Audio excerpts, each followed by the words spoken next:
132, or, are very highly accounted and tend to advancement. 133, opposite to. 134, the words, and to the Persians, are omitted in some Muses. Book 4. The fourth book of the Histories, called Melpomene. 1. After Babylon had been taken, the march of Darius himself against the Scythians took place, for now that Asia was flourishing in respect of population, and large sums were being gathered in as revenue. Darius formed the desire to take vengeance upon the Scythians, because they had first invaded the Median land and had overcome in fight those who opposed them. And thus they had been the beginners of wrong.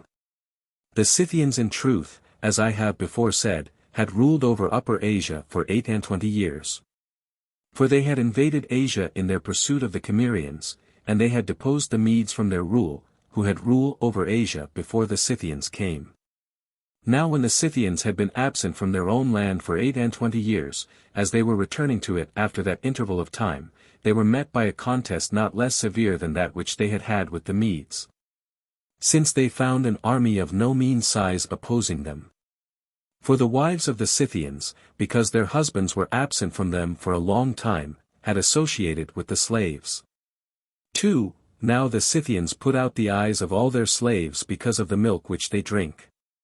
And they do as follows: they take blowpipes of bone just like flutes, and these they insert into the vagina of the mare and blow with their mouths. And others milk while they blow, and they say that they do this because the veins of the mare are thus filled, being blown out, and so the udder is let down. When they had drawn the milk they pour it into wooden vessels hollowed out, and they set the blind slaves in order about the vessels and agitate the milk.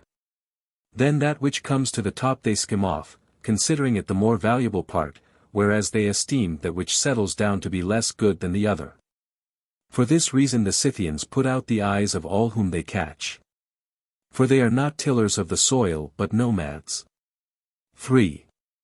From these their slaves then, I say, and from their wives have been born and bred up a generation of young men, who having learnt the manner of their birth set themselves to oppose the Scythians as they were returning from the Medes. And first they cut off their land by digging a broad trench extending from the Tauric mountains to the Myosian lake, at the point where this is broadest. Then afterwards when the Scythians attempted to invade the land, they took up a position against them and fought. And as they fought many times, and the Scythians were not able to get any advantage in the fighting, one of them said, "What a thing is this that we are doing, Scythians?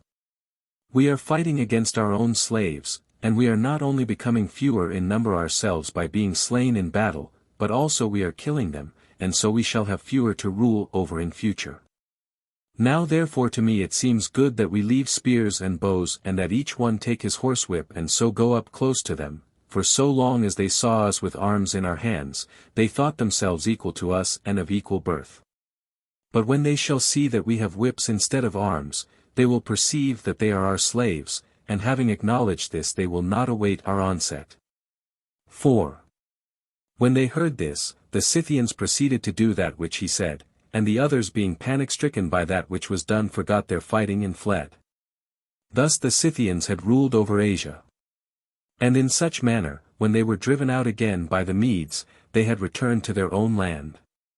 For this Darius wished to take vengeance upon them, and was gathering together an army to go against them. 5. Now the Scythians say that their nation is the youngest of all nations, and that this came to pass as follows: the first man who ever existed in this region, which then was desert, was one named Targeteos, and of this Targeteos they say. Though I do not believe it for my part, however they say the parents were Zeus and the daughter of the river Borysthenes. Targeteos, they report, was produced from some such origin as this, and of him were begotten 3 sons, Lopoxis and Arpaxis and the youngest Calaxis. In the reign of these there came down from heaven certain things wrought of gold, a plough, a yoke, a battle-axe, and a cup, and fell in the Scythian land, and first the eldest saw and came near them, desiring to take them. But the gold blazed with fire when he approached it, then when he had gone away from it, the second approached, and again it did the same thing. These then the gold repelled by blazing with fire, but when the third and youngest came up to it, the flame was quenched, and he carried them to his own house. The elder brothers then, acknowledging the significance of this thing, delivered the whole of the kingly power to the youngest. 6. From Leucippus, they say, are descended those Scythians who are called the race of the Archetai. From the middle brother Arpaxis those who are called Catiaroi and Traspians, and from the youngest of them the royal tribe, who are called Paralotai, and the whole together are called, they say, Scalotoi, after the name of their king. But the Hellenes gave them the name of Scythians. 7. Thus the Scythians say they were produced. And from the time of their origin, that is to say from the first king Targeteos, to the passing over of Dareios against them, they say that there is a period of 1,000 years and no more. Now this sacred gold is guarded by the kings with the utmost care, and they visit it every year with solemn sacrifices of propitiation. Moreover, if any one goes to sleep while watching in the open air over this gold during the festival, the Scythians say that he does not live out the year. And there is given him for this so much land as he shall ride round himself on his horse in one day. Now as the land was large, Colaxes, they say, established 3 kingdoms for his sons. And of these he made one larger than the rest, and in this the gold is kept. But as to the upper parts which lie on the north side of those who dwell above this land, they say one can neither see nor pass through any further by reason of feathers which are poured down. For both the earth and the air are full of feathers, and this is that which shuts off the view. 8. Thus say the Scythians about themselves and about the region above them. But the Hellenes who dwell about the Pontus say as follows, Heracles driving the cattle of Georians came to this land, then desert, which the Scythians now inhabit. And Georians, says the tale, dwelt away from the region of the Pontus, living in the island called by the Hellenes Erythea, near Gadara, which is outside the pillars of Heracles by the ocean. As to the ocean, they say indeed that it flows round the whole earth beginning from the place of the sun rising, but they do not prove this by facts. From thence Heracles came to the land now called Scythia. And as a storm came upon him together with icy cold, he drew over him his lion's skin and went to sleep. Meanwhile the Mares harnessed in his chariot disappeared by a miraculous chance, as they were feeding. 9. Then when Heracles woke he sought for them, and having gone over the whole land, at last he came to the region which is called Hylaea. And there he found in a cave a kind of twofold creature formed by the union of a maiden and a serpent, whose upper parts from the buttocks upwards were those of a woman, but her lower parts were those of a snake. Having seen her and marveled at her, he asked her then whether she had seen any Mares straying anywhere, and she said that she had them herself and would not give them up until he lay with her. And Heracles lay with her on condition of receiving them. She then tried to put off the giving back of the Mares, desiring to have Heracles with her as long as possible, while he on the other hand desired to get the Mares and depart. And at last she gave them back and said, These Mares when they came hither I saved for thee, and thou didst give me reward for saving them, for I have by thee 3 sons. Tell me then, what must I do with these when they shall be grown to manhood, whether I shall settle them here, for over this land I have power alone, or send them away to thee? She thus asked of him, and he, they say, replied, When thou sayest that the boys are grown to men, do this and thou shalt not fail of doing right, whichsoever of them thou sayest able to stretch this bow as I do now. And to be girded with this girdle, him cause to be the settler of this land. But whosoever of them fails in the deeds which I enjoin, send him forth out of the land, and if thou shalt do thus, thou wilt both have delight thyself and perform that which has been enjoined to thee. 10. Upon this he drew one of his bows, for up to that time Heracles, they say, was wont to carry 2, and showed her the girdle, and then he delivered to her both the bow and the girdle, which had at the end of its clasp a golden cup. And having given them he departed. She then, when her sons had been born and had grown to be men, gave them names first, calling one of them Agathyrsos and the next Gelonos and the youngest Scythes. Then bearing in mind the charge given to her, she did that which was enjoined. And 2 of her sons, Agathyrsos and Gelonos, not having proved themselves able to attain to the task set before them, departed from the land, being cast out by her who bore them. But Scythes the youngest of them performed the task and remained in the land, and from Scythes the son of Heracles were descended, they say. The succeeding kings of the Scythians, and they say moreover that it is by reason of the cup that the Scythians still even to this day wear cups attached to their girdles, and this alone his mother contrived for Scythes. Such is the story told by the Hellenes who dwell about the Pontus. 11. There is however also another story, which is as follows, and to this I am most inclined myself. It is to the effect that the nomad Scythians dwelling in Asia, being hard-pressed in war by the Massagetai, left their abode and crossing the river Araxes came towards the Cimmerian land, for the land which now is occupied by the Scythians is said to have been in former times the land of the Cimmerians. And the Cimmerians, when the Scythians were coming against them, took counsel together, seeing that a great host was coming to fight against them. And it proved that their opinions were divided, both opinions being vehemently maintained. But the better being that of their kings, for the opinion of the people was that it was necessary to depart and that they ought not to run the risk of fighting against so many. But that of the kings was to fight for their land with those who came against them, and as neither the people were willing by means to agree to the counsel of the kings or the kings to that of the people, the people planned to depart without fighting and to deliver up the land to the invaders, while the kings resolved to die and to be laid in their own land, and not to flee with the mass of the people. Considering the many goods of fortune which they had enjoyed, and the many evils which it might be supposed would come upon them, if they fled from their native land. Having resolved upon this, they parted into two bodies, and making their numbers equal they fought with one another, and when these had all been killed by one another's hands, then the people of the Cimmerians buried them by the bank of the river Tirus, where their burial place is still to be seen, and having buried them, then they made their way out from the land. And the Scythians when they came upon it found the land deserted of its inhabitants.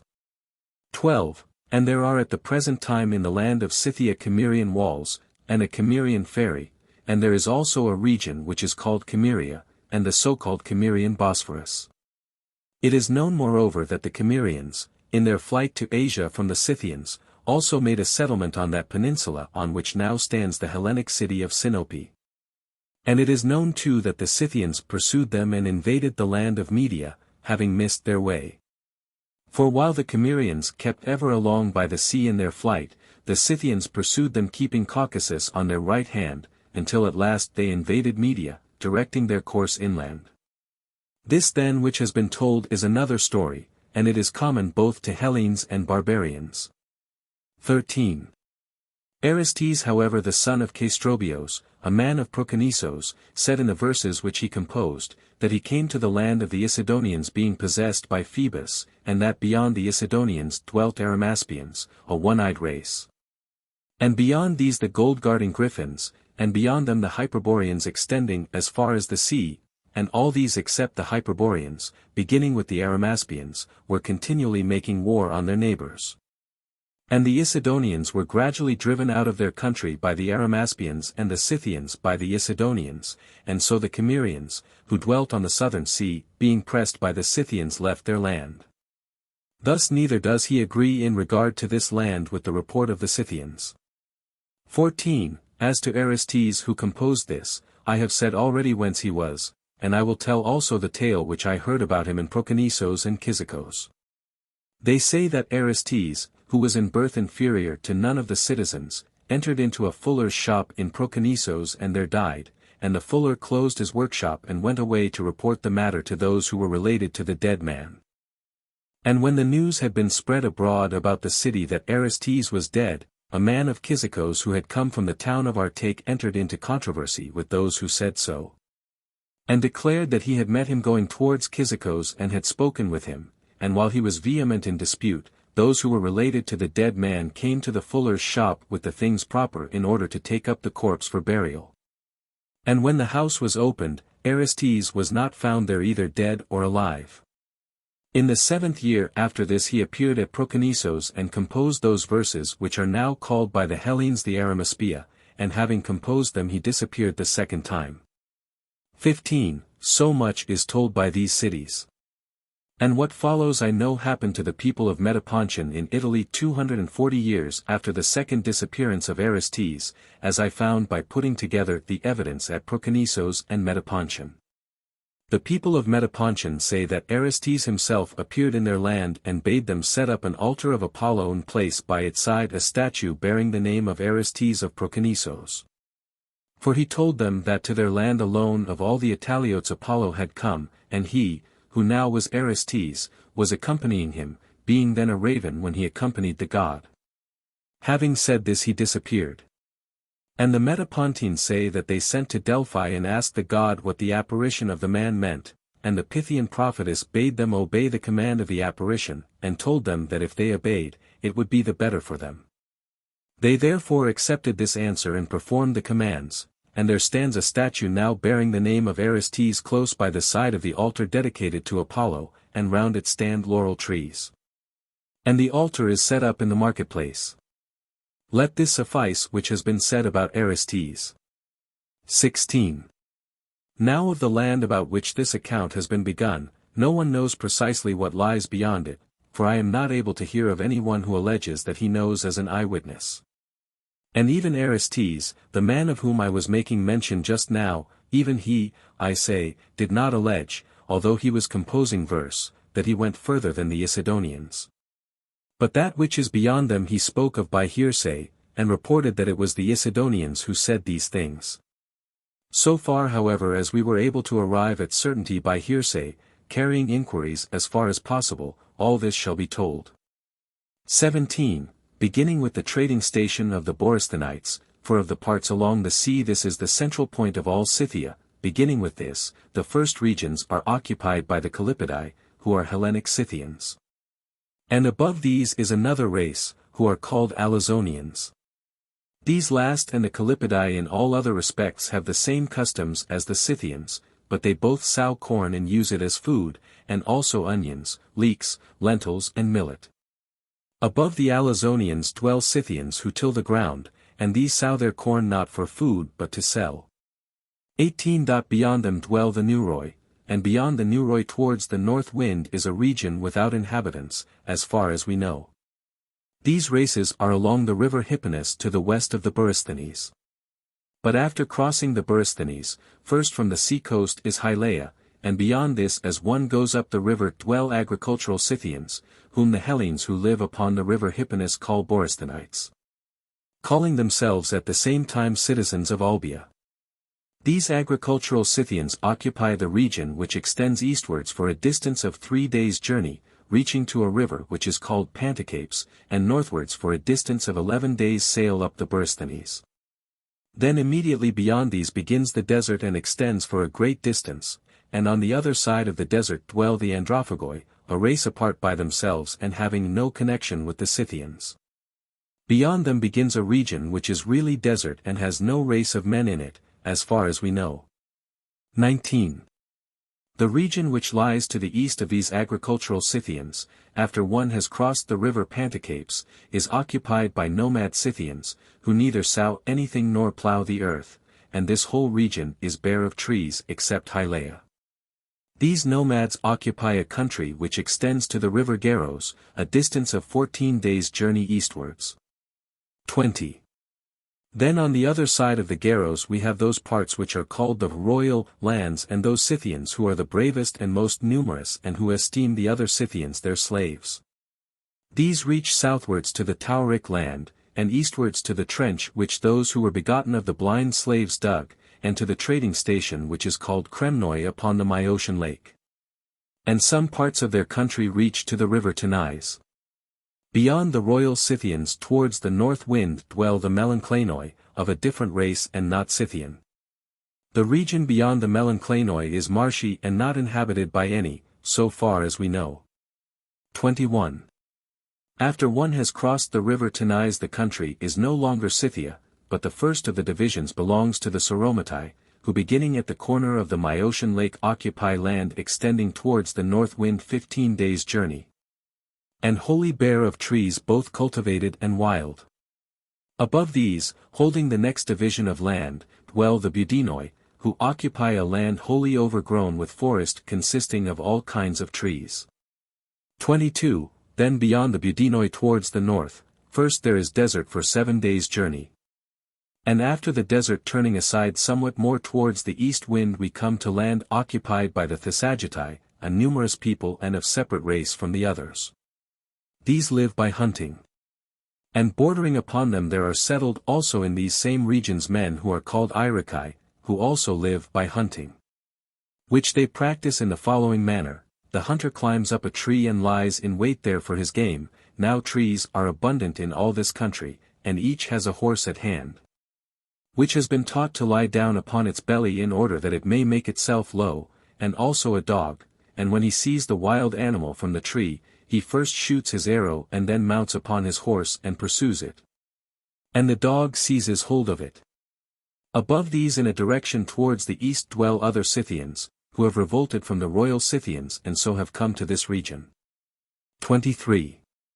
As far as the country of these Scythians the whole land which has been described is level plain and has a deep soil, but after this point it is stony and rugged. Then when one has passed through a great extent of this rugged country, there dwell in the skirts of lofty mountains men who are said to be all bald-headed from their birth, male and female equally. And who have flat noses and large chins and speak a language of their own, using the Scythian manner of dress, and living on the produce of trees. The tree on the fruit of which they live is called the Pontic tree, and it is about the size of a fig tree. This bears a fruit the size of a bean, containing a stone. When the fruit has ripened, they strain it through cloths and there flows from it a thick black juice, and this juice which flows from it is called as chai. This they either lick up or drink mixed with milk, and from its lees, that is the solid part, they make cakes and use them for food, for they have not many cattle, since the pastures there are by no means good. Each man has his dwelling under a tree, in winter covering the tree all round with close white felt cloth, and in summer without it. These are injured by no men, for they are said to be sacred, and they possess no weapon of war. These are they also who decide the disputes rising among their neighbors, and besides this, whatever fugitive takes refuge with them is injured by no one, and they are called Argipaeans. 24. Now as far as these bald-headed men there is abundantly clear information about the land and about the nations on this side of them. For not only do certain of the Scythians go to them, from whom it is not difficult to get information, but also some of the Hellenes who are at the trading station of the Borysthenes and the other trading places of the Pontic coast, and those of the Scythians who go to them transact their business through 7 interpreters and in 7 different languages. 25. So far as these, I say, the land is known, but concerning the region to the north of the bald-headed men no one can speak with certainty, for lofty and impassable mountains divide it off, and no one passes over them. However these bald-headed men say, though I do not believe it, that the mountains are inhabited by men with goats' feet, and that after one has passed beyond these, others are found who sleep through 6 months of the year. This I do not admit at all as true. However, the country to the east of the bald-headed men is known with certainty, being inhabited by the Isidonians, but that which lies beyond both the bald-headed men and the Isidonians towards the north wind is unknown. Except so far as we know it from the accounts given by these nations which have just been mentioned. 26. The Isidonians are said to have these customs: when a man's father is dead, all the relations bring cattle to the house, and then having slain them and cut up the flesh, they cut up also the dead body of the father of their entertainer. And mixing all the flesh together they set forth a banquet. His skull however they strip of the flesh and clean it out and then gild it over, and after that they deal with it as a sacred thing and perform for the dead man great sacrifices every year. This each son does for his father, just as the Hellenes keep the day of memorial for the dead. In other respects however this race also is said to live righteously, and their women have equal rights with the men. 27. These then also are known. But as to the region beyond them, it is the Isidonians who report that there are there one-eyed men and gold-guarding griffins. And the Scythians report this having received it from them, and from the Scythians we, that is the rest of mankind, have got our belief, and we call them in Scythian language Arimaspians, for the Scythians call the number 1 Arima and the eye spur.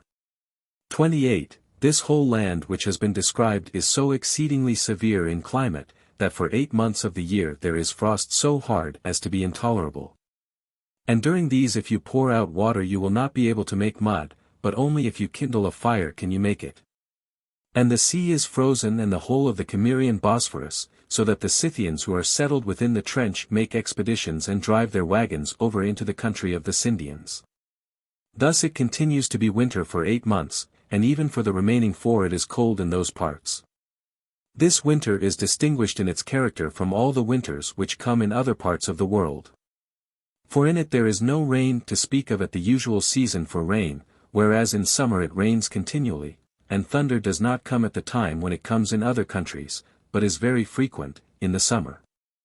And if thunder comes in winter, it is marveled at as a prodigy, just so, if an earthquake happens, whether in summer or in winter, it is accounted a prodigy in Scythia. Horses are able to endure this winter, but neither mules nor asses can endure it at all, whereas in other countries horses if they stand in frost lose their limbs by mortification, while asses and mules endure it. 29. I think also that it is for this reason that the hornless breed of oxen in that country have no horns growing. And there is a verse of Homer in the Odyssey supporting my opinion, which runs this. Also the Libyan land, where the sheep very quickly grow horned. For it is rightly said that in hot regions the horns come quickly. Whereas in extreme cold the animals either have no horns growing at all, or hardly any. 30. In that land then this takes place on account of the cold. But, since my history proceeded from the first seeking occasions for digression, I feel wonder that in the whole land of Elis mules cannot be bred, though that region is not cold, nor is there any other evident cause. The Elians themselves say that in consequence of some curse mules are not begotten in their land. But when the time approaches for the Mares to conceive, they drive them out into the neighboring lands and there in the land of their neighbors they admit to them the he-asses until the Mares are pregnant, and then they drive them back. 31. As to the feathers of which the Scythians say that the air is full, and that by reason of them they are not able either to see or to pass through the further parts of the continent. The opinion which I have is this: in the parts beyond this land it snows continually, though less in summer than in winter, as might be supposed. Now whomsoever has seen close at hand snow falling thickly, knows what I mean without further explanation, for the snow is like feathers, and on account of this wintry weather, being such as I have said, the northern parts of this continent are uninhabitable. I think therefore that by the feathers the Scythians and those who dwell near them mean symbolically the snow. This then which has been said goes to the furthest extent of the accounts given. 32. About a Hyperborean people the Scythians report nothing, nor do any of those who dwell in this region, unless it be the Isidonians, but in my opinion neither do these report anything. For if they did the Scythians also would report it, as they do about the one-eyed people. Hesiod however has spoken of Hyperboreans, and so also has Homer in the poem of the Epigonoi, at least if Homer was really the composer of that epic. 33. But much more about them is reported by the people of Delos than by any others. For these say that sacred offerings bound up in wheat straw are carried from the land of the Hyperboreans and come to the Scythians, and then from the Scythians the neighboring nations in succession receive them and convey them westwards. Finally as far as the Adriatic, thence they are sent forward towards the south, and the people of Dodona receive them first of all the Hellenes, and from these they come down to the Malian Gulf and are passed over to Euboea, where city sends them on to city till they come to Charistos. After this Andrus is left out, for the Charistians are those who bring them to Tinos, and the Tenians to Delos. Thus they say that these sacred offerings come to Delos. But at first, they say, the Hyperboreans sent 2 maidens bearing the sacred offerings, whose names, say the Delians, were Hyperoche and Laodike, and with them for their protection the Hyperboreans sent 5 men of their nation to attend them. Those namely who are now called Perfories and have great honors paid to them in Delos. Since however the Hyperboreans found that those who were sent away did not return back, they were troubled to think that it would always befall them to send out and not to receive back.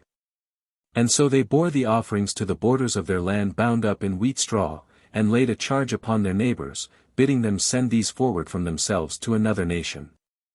These things then, they say, come to Delos being thus sent forward. And I know of my own knowledge that a thing is done which has resemblance to these offerings, namely that the women of Thrace and Paeonia, when they sacrifice to Artemis, the queen, do not make their offerings without wheat straw. 34. These I know do as I have said. And for those maidens from the Hyperboreans, who died in Delos. Both the girls and the boys of the Delians cut off their hair, the former before marriage cut off a lock and having wound it round a spindle lay it upon the tomb, now the tomb is on the left hand as one goes into the temple of Artemis. And over it grows an olive tree, and all the boys of the Delians wind some of their hair about a green shoot of some tree, and they also place it upon the tomb. 35.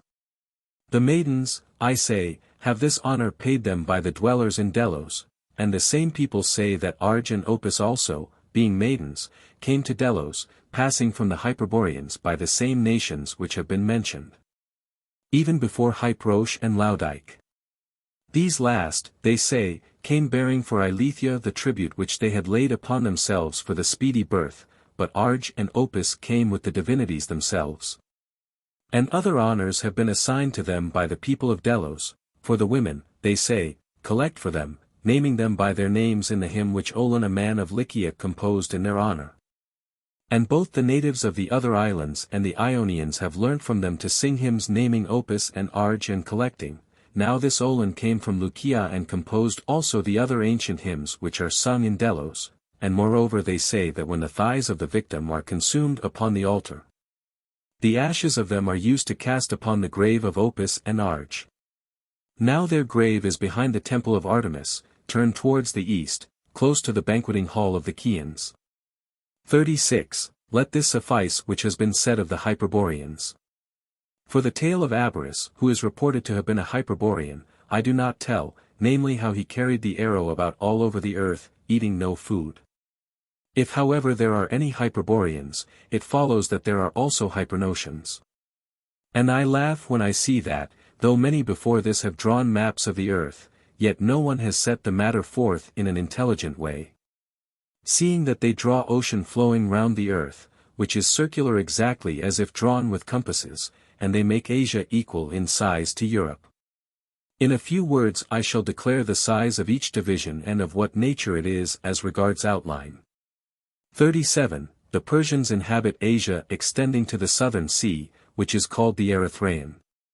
And above these towards the north wind dwell the Medes, and above the Medes the Cesperians, and above the Cesperians the Colchians, extending to the northern sea, into which the river Phasis runs. These four nations inhabit from sea to sea. 38. From them westwards 2 peninsulas stretch out from Asia into the sea, and these I will describe. The first peninsula on the one of its sides, that is the northern, stretches along beginning from the Phasis and extending to the sea, going along the Pontus and the Hellespont as far as Sigeon in the land of Troy. And on the southern side the same peninsula stretches from the Myrmidonian Gulf, which lies near Phoenicia, in the direction of the sea as far as the headland Triopian, and in this peninsula dwell 30 races of men. 39. This then is one of the peninsulas, and the other beginning from the land of the Persians stretches along to the Erythraean Sea, including Persia and next after it Assyria, and Arabia after Assyria, and this ends, or rather is commonly supposed to end, at the Arabian Gulf, into which Darius conducted a channel from the Nile. Now in the line stretching to Phoenicia from the land of the Persians the land is broad and the space abundant, but after Phoenicia this peninsula goes by the shore of our sea along Palestine, Syria, and Egypt, where it ends. And in it there are 3 nations only. 40. These are the parts of Asia which tend towards the west from the Persian land. But as to those which lie beyond the Persians and Medes and Cesperians and Colchians towards the east and the sunrising, on one side the Erythraean Sea runs along by them, and on the north both the Caspian Sea and the river Araxes, which flows towards the rising sun, and Asia is inhabited as far as the Indian land. But from this onwards towards the east it becomes desert, nor can any one say what manner of land it is. 41. Such and so large is Asia, and Libya is included in the second peninsula, for after Egypt Libya succeeds at once. Now about Egypt this peninsula is narrow, for from our sea to the Erythraean Sea is a distance there of 10 myriads of fathoms, which would amount to 1,000 furlongs. But after this narrow part, the portion of the peninsula which is called Libya is, as it chances, extremely broad. 42. I wonder then at those who have parted off and divided the world into Libya, Asia, and Europe, since the difference between these is not small. For in length Europe extends along by both, while in breadth it is clear to me that it is beyond comparison larger, for Libya furnishes proofs about itself that it is surrounded by sea, except so much of it as borders upon Asia. And this fact was shown by Necos king of the Egyptians first of all those about whom we have knowledge. He when he had ceased digging the channel which goes through from the Nile to the Arabian Gulf, sent Phoenicians with ships, bidding them sail and come back through the pillars of Heracles to the northern sea and so to Egypt. The Phoenicians therefore set forth from the Erythraean Sea and sailed through the southern sea. And when autumn came, they would put to shore and sow the land, wherever in Libya they might happen to be as they sailed, and then they waited for the harvest, and having reaped the corn they would sail on, so that after 2 years had elapsed. In the 3rd year they turned through the pillars of Heracles and arrived again in Egypt. And they reported a thing which I cannot believe, but another man may, namely that in sailing round Libya they had the sun on their right hand. 43. Thus was this country first known to be what it is, and after this it is the Carthaginians who make report of it. For as to Ctaspes the son of Thespes the Achaemenid, he did not sail round Libya, though he was sent for this very purpose, but was struck with fear by the length of the voyage and the desolate nature of the land. And so returned back and did not accomplish the task which his mother laid upon him. For this man had outraged a daughter of Zopyros the son of Megabyzos, a virgin. And then when he was about to be impaled by order of King Xerxes for this offense, the mother of Ctaspes, who was a sister of Dareios, entreated for his life, saying that she would herself lay upon him a greater penalty than Xerxes. For he should be compelled, she said, to sail round Libya, until in sailing round it he came to the Arabian Gulf. So then Xerxes having agreed upon these terms, Ctaspes went to Egypt, and obtaining a ship and sailors from the Egyptians, he sailed to the pillars of Heracles. And having sailed through them and turned the point of Libya which is called the promontory of Solois, he sailed on towards the south. Then after he had passed over much sea in many months, as there was needed ever more and more voyaging, he turned about and sailed back again to Egypt, and having come from thence into the presence of King Xerxes, he reported saying that at the furthest point which he reached he was sailing by dwarfish people, who used clothing made from the palm tree, and who, whenever they came to land with their ship, left their towns and fled away to the mountains, and they, he said, did no injury when they entered into the towns, but took food from them only. And the cause, he said, why he had not completely sailed round Libya was that the ship could not advance any further but stuck fast. Xerxes however did not believe that he was speaking the truth, and since he had not performed the appointed task, he impaled him, inflicting upon him the penalty pronounced before. A eunuch belonging to this Ctaspes ran away to Samos as soon as he heard that his master was dead, carrying with him large sums of money, and of this a man of Samos took possession, whose name I know, but I purposely pass it over without mention. 44. Of Asia the greater part was explored by Dareios, who desiring to know of the river Indus, which is a second river producing crocodiles of all the rivers in the world, to know, I say, of this river where it runs out into the sea, sent with ships. Besides others whom he trusted to speak the truth, Skylax also, a man of Carianda. These starting from the city of Caspatyros and the land of Pactyaik, sailed down the river towards the east and the sunrising to the sea. And then sailing over the sea westwards they came in the 30th month to that place from whence the king of the Egyptians had sent out the Phoenicians of whom I spoke before, to sail round Libya. After these had made their voyage round the coast, Dareios both subdued the Indians and made use of this sea. Thus Asia also, excepting the parts of it which are towards the rising sun, has been found to be similar to Libya. 45. As to Europe, however, it is clearly not known by any, either as regards the parts which are towards the rising sun or those towards the north, whether it be surrounded by sea, but in length it is known to stretch along by both the other divisions. And I am not able to understand for what reason it is that to the earth, which is one, 3 different names are given derived from women. And why there were set as boundaries to divide it the river Nile of Egypt and the Phasis in Colchis, or as some say the Myosian river Tanais and the Cimmerian ferry. Nor can I learn who those persons were who made the boundaries, or for what reason they gave the names. Libya indeed is said by most of the Hellenes to have its name from Libya, a woman of that country, and Asia from the wife of Prometheus, but this last name is claimed by the Lydians, who say that Asia has been called after Asias the son of Codys the son of Manes, and not from Asia the wife of Prometheus. And from him too they say the Asian tribe in Sardis has its name. As to Europe however, it is neither known by any man whether it is surrounded by sea, nor does it appear whence it got this name or who he was who gave it, unless we shall say that the land received its name from Europa the Tyrian. And if so, it would appear that before this it was nameless like the rest. She however evidently belongs to Asia and did not come to this land which is now called by the Hellenes Europe, but only from Phoenicia to Crete, and from Crete to Lycia. Let this suffice now which has been said about these matters, for we will adopt those which are commonly accepted of the accounts. 46. Now the region of the Euxine upon which Darius was preparing to march has, apart from the Scythian race, the most ignorant nations within it of all lands, for we can neither put forward any nation of those who dwell within the region of Pontus as eminent in ability, nor do we know of any man of learning having arisen there, apart from the Scythian nation and Anacharsis. By the Scythian race one thing which is the most important of all human things has been found out more cleverly than by any other men of whom we know.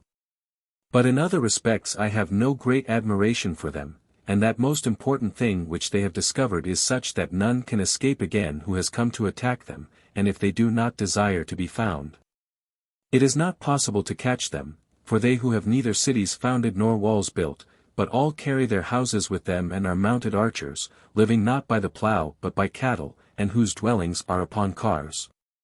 These assuredly are invincible and impossible to approach. 47. This they have found out, seeing that their land is suitable to it and at the same time the rivers are their allies, for first this land is plain land and is grassy and well watered.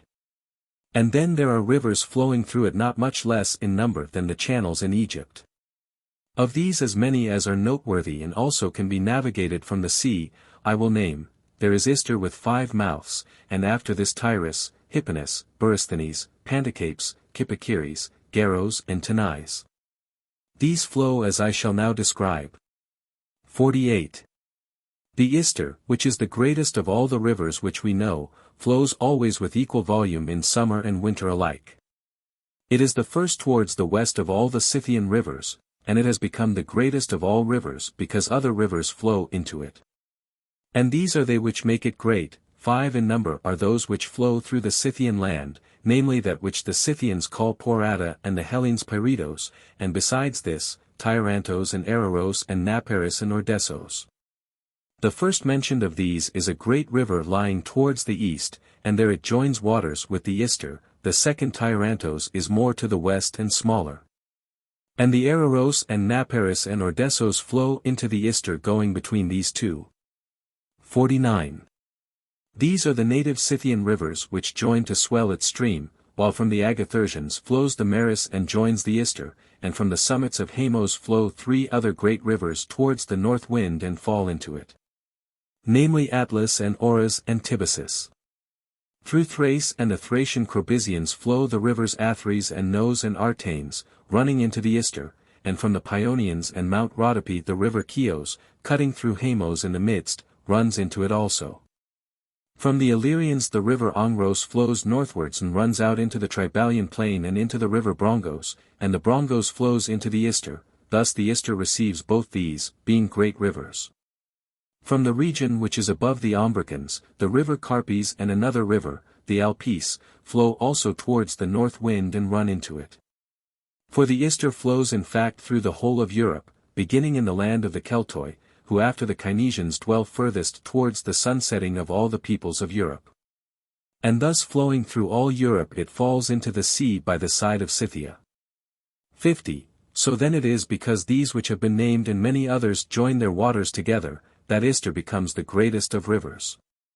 Since if we compare the single streams, the Nile is superior in volume of water, for into this no river or spring flows, to contribute to its volume. And the Ister flows at an equal level always both in summer and in winter for some such cause as this, as I suppose, in winter it is of the natural size, or becomes only a little larger than its nature. Seeing that this land receives very little rain in winter, but constantly has snow. Whereas in summer the snow which fell in the winter, in quantity abundant, melts and runs from all parts into the Ister. This snow of which I speak, running into the river helps to swell its volume, and with it also many and violent showers of rain. For it rains during the summer, and thus the waters which mingle with the Ister are more copious in summer than they are in winter by about as much as the water which the sun draws to himself in summer exceeds that which he draws in winter. And by the setting of these things against one another there is produced a balance, so that the river is seen to be of equal volume always. 51. One, I say, of the rivers which the Scythians have is the Ister.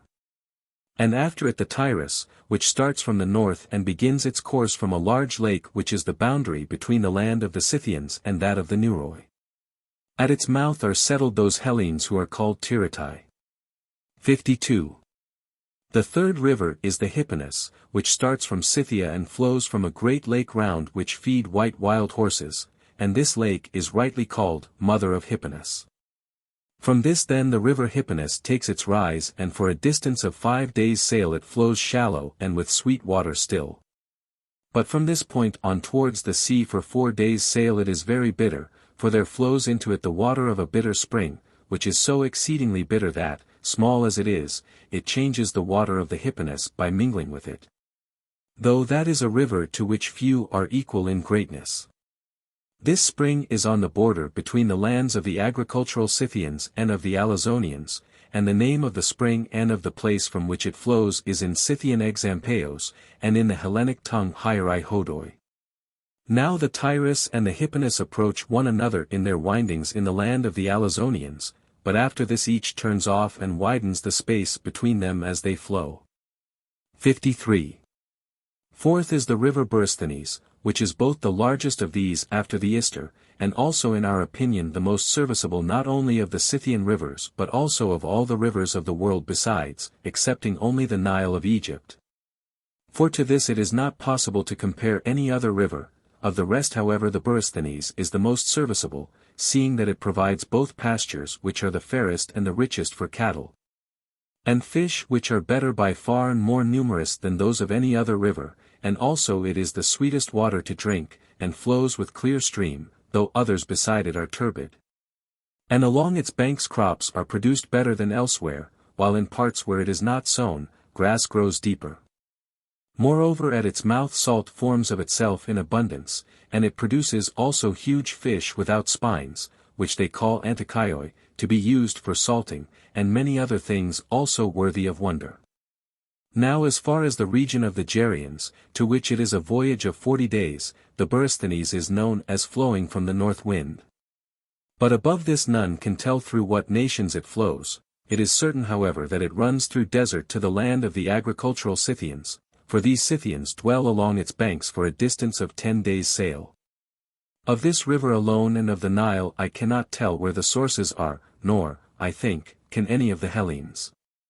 When the Borysthenes comes near the sea in its course, the Hypanis mingles with it, running out into the same marsh. And the space between these two rivers, which is as it were a beak of land, is called the point of Hippoles, and in it is placed a temple of the Mother, and opposite the temple upon the river Hypanis are settled the Borysthenites. 54. This is that which has to do with these rivers, and after these there is a fifth river besides, called Pantocapes. This also flows both from the north and from a lake, and in the space between this river and the Borysthenes dwell the agricultural Scythians. It runs out into the region of Hylaea, and having passed by this it mingles with the Borysthenes. 55. Sixth comes the river Hippocyrus, which starts from a lake, and flowing through the midst of the nomad Scythians runs out into the sea by the city of Carchanitis. Skirting on its right bank the region of Hylaea and the so-called racecourse of Achilles. 56. Seventh is the Garos, which parts off from the Borysthenes near about that part of the country where the Borysthenes ceases to be known. It parts off, I say, in this region and has the same name which this region itself has, namely Garos. And as it flows to the sea it borders the country of the nomad and that of the royal Scythians, and runs out into the Hippocyrus. 57. The eighth is the river Tanais, which starts in its flow at first from a large lake, and runs out into a still larger lake called Myotis, which is the boundary between the royal Scythians and the Sauromatai. Into this Tanais falls another river, whose name is Hergus. 58. So many are the rivers of note with which the Scythians are provided, and for cattle the grass which comes up in the land of Scythia is the most productive of bile of any grass which we know. And that this is so you may judge when you open the bodies of the cattle. 59. Thus abundant supply have they of that which is most important, and as for the rest their customs are as follows. The gods whom they propitiate by worship are these only, Hestia most of all, then Zeus and the earth, supposing that earth is the wife of Zeus, and after these Apollo, and Aphrodite Urania, and Heracles, and Ares. Of these all the Scythians have the worship established, and the so-called royal Scythians sacrifice also to Poseidon. Now Hestia is called in Scythian Tabidi, and Zeus, being most rightly named in my opinion, is called Papeos, and Earth Api, and Apollo Oidosiros, and Aphrodite Urania is called Argympeza, and Poseidon Thagimasidas. It is not their custom however to make images, altars or temples to any except Ares, but to him it is their custom to make them. 60. They have all the same manner of sacrifice established for all their religious rites equally, and it is thus performed: the victim stands with its 4 feet tied, and the sacrificing priest stands behind the victim. And by pulling the end of the cord he throws the beast down. And as the victim falls, he calls upon the god to whom he is sacrificing, and then at once throws a noose round its neck, and putting a small stick into it he turns it round and so strangles the animal. Without either lighting a fire or making any first offering from the victim or pouring any libation over it, and when he has strangled it and flayed off the skin, he proceeds to boil it. 61. Now as the land of Scythia is exceedingly ill-wooded, this contrivance has been invented for the boiling of the flesh. Having flayed the victims, they strip the flesh off the bones and then put it into cauldrons, if they happen to have any. Of native make, which very much resemble lesbian mixing bowls except that they are much larger, into these they put the flesh and boil it by lighting under it the bones of the victim, if however they have not at hand the cauldron. They put all the flesh into the stomachs of the victims and adding water they light the bones under them. And these blaze up beautifully, and the stomachs easily hold the flesh when it has been stripped off the bones. Thus an ox is made to boil itself, and the other kinds of victims each boil themselves also. Then when the flesh is boiled, the sacrificer takes a first offering of the flesh and of the vital organs and casts it in front of him. And they sacrifice various kinds of cattle, but especially horses. 62. To the others of the gods they sacrifice thus and these kinds of beasts. But to Ares as follows: in each district of the several governments they have a temple of Ares set up in this way. Bundles of brushwood are heaped up for about 3 furlongs in length and in breadth, but less in height. And on the top of this there is a level square made, and 3 of the sides rise sheer, but by the remaining one side the pile may be ascended.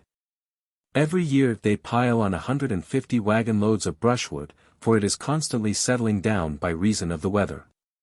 Upon this pile of which I speak each people has an ancient iron sword set up, and this is the sacred symbol of Ares. To this sword they bring yearly offerings of cattle and of horses. And they have the following sacrifice in addition, beyond what they make to the other gods, that is to say, of all the enemies whom they take captive in war they sacrifice 1 man in every 100, not in the same manner as they sacrifice cattle, but in a different manner, for they first pour wine over their heads, and after that they cut the throats of the men, so that the blood runs into a bowl. And then they carry this up to the top of the pile of brushwood and pour the blood over the sword. This, I say, they carry up. And meanwhile below by the side of the temple they are doing thus, they cut off all the right arms of the slaughtered men with the hands and throw them up into the air, and then when they have finished offering the other victims, they go away. And the arm lies wheresoever it has chanced to fall, and the corpse apart from it. 63. Such are the sacrifices which are established among them, but of swine these make no use, nor indeed are they wont to keep them at all in their land. 64. That which relates to war is thus ordered with them: when a Scythian has slain his first man, he drinks some of his blood, and of all those whom he slays in the battle he bears the heads to the king. For if he has brought a head he shares in the spoil which they have taken, but otherwise not. And he takes off the skin of the head by cutting it round about the ears and then taking hold of the scalp and shaking it off. Afterwards he scrapes off the flesh with the rib of an ox, and works the skin about with his hands. And when he has thus tempered it, he keeps it as a napkin to wipe the hands upon, and hangs it from the bridle of the horse on which he himself rides, and takes pride in it. For whosoever has the greatest number of skins to wipe the hands upon, he is judged to be the bravest man. Many also make cloaks to wear of the skins stripped off, sewing them together like shepherds' cloaks of skins. And many take the skin together with the fingernails off the right hands of their enemies when they are dead, and make them into covers for their quivers. Now human skin it seems is both thick and glossy in appearance, more brilliantly white than any other skin. Many also take the skins off the whole bodies of men and stretch them on pieces of wood and carry them about on their horses. 65. Such are their established customs about these things. And to the skulls themselves, not of all but of their greatest enemies, they do thus: the man saws off all below the eyebrows and clears out the inside, and if he is a poor man he only stretches oxhide round it and then makes use of it. But if he be rich, besides stretching the oxhide he gilds it over within, and makes use of it as a drinking cup. They do this also if any of their own family have been at variance with them and the man gets the better of his adversary in trial before the king. And when strangers come to him whom he highly esteems, he sets these skulls before them, and adds the comment that they being of his own family had made war against him, and that he had got the better of them. And this they hold to be a proof of manly virtue. 66. Once every year each ruler of a district mixes in his own district a bowl of wine, from which those of the Scythians drink by whom enemies have been slain. But those by whom this has not been done do not taste of the wine, but sit apart dishonored. And this is the greatest of all disgraces among them, but those of them who have slain a very great number of men, drink with 2 cups together at the same time. 67. Diviners there are many among the Scythians, and they divine with a number of willow rods in the following manner: they bring large bundles of rods, and having laid them on the ground they unroll them. And setting each rod by itself apart they prophesy. And while speaking thus, they roll the rods together again, and after that they place them in order a second time one by one. This manner of divination they have from their fathers, but the Enorees or men-women say that Aphrodite gave them the gift of divination, and they divine accordingly with the bark of the linden tree. Having divided the linden bark into 3 strips, the man twists them together in his fingers and untwists them again, and as he does this he utters the oracle. 68. When the king of the Scythians is sick, he sends for 3 of the diviners, namely those who are most in repute, who divine in the manner which has been said, and these say for the most part something like this. Namely that so and so has sworn falsely by the hearth of the king, and they name one of the citizens.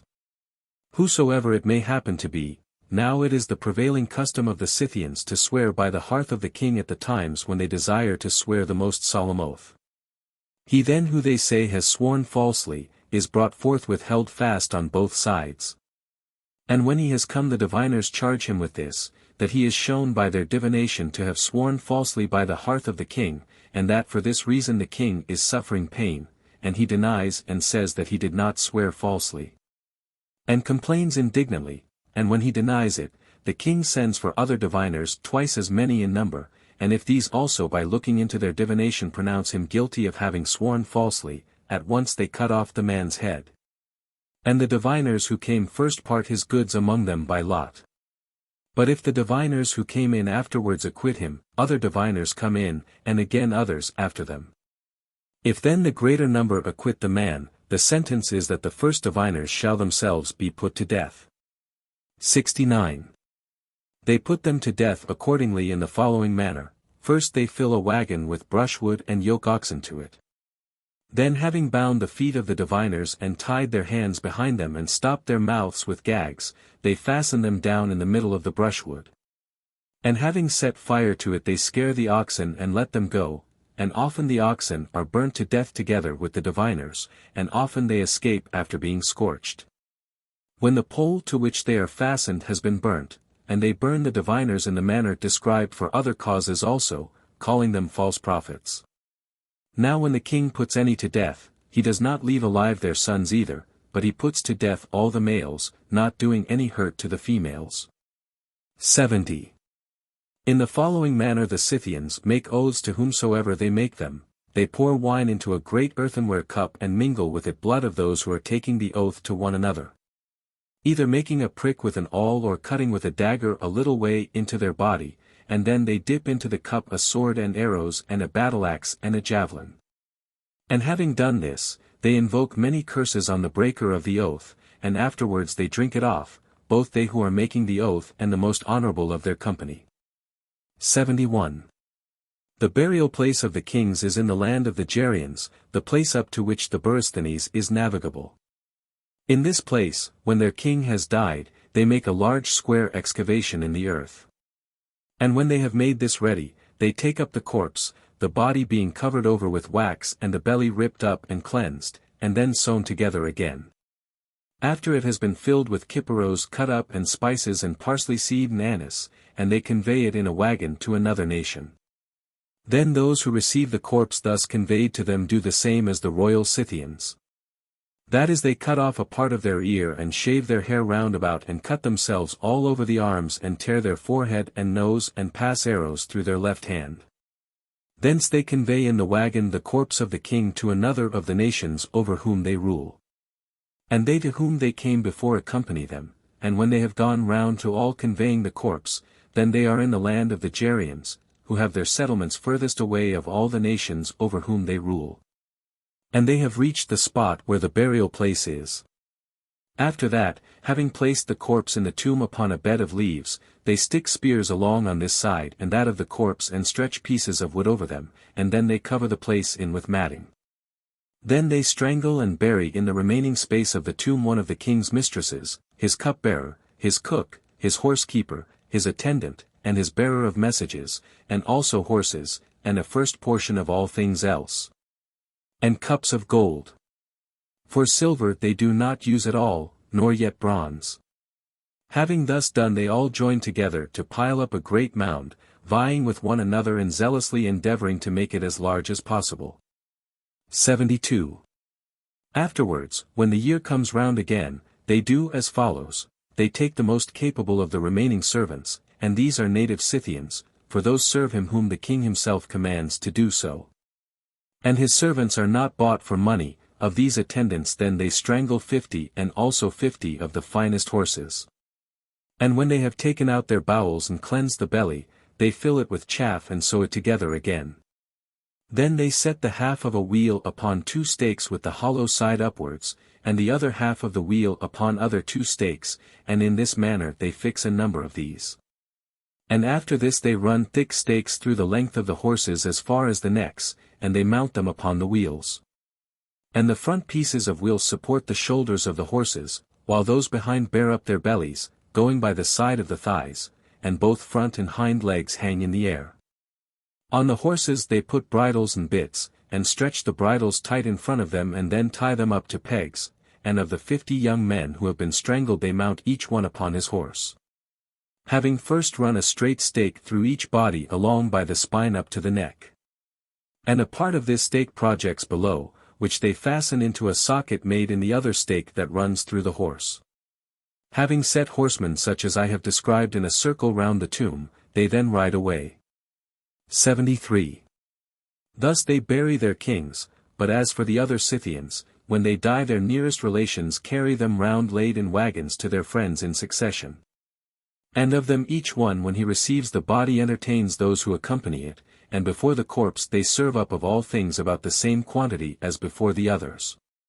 Thus private persons are carried about for 40 days, and then they are buried, and after burying them the Scythians cleanse themselves in the following way: they soap their heads and wash them well, and then, for their body, they set up 3 stakes leaning towards one another, and about them they stretch woolen felt coverings.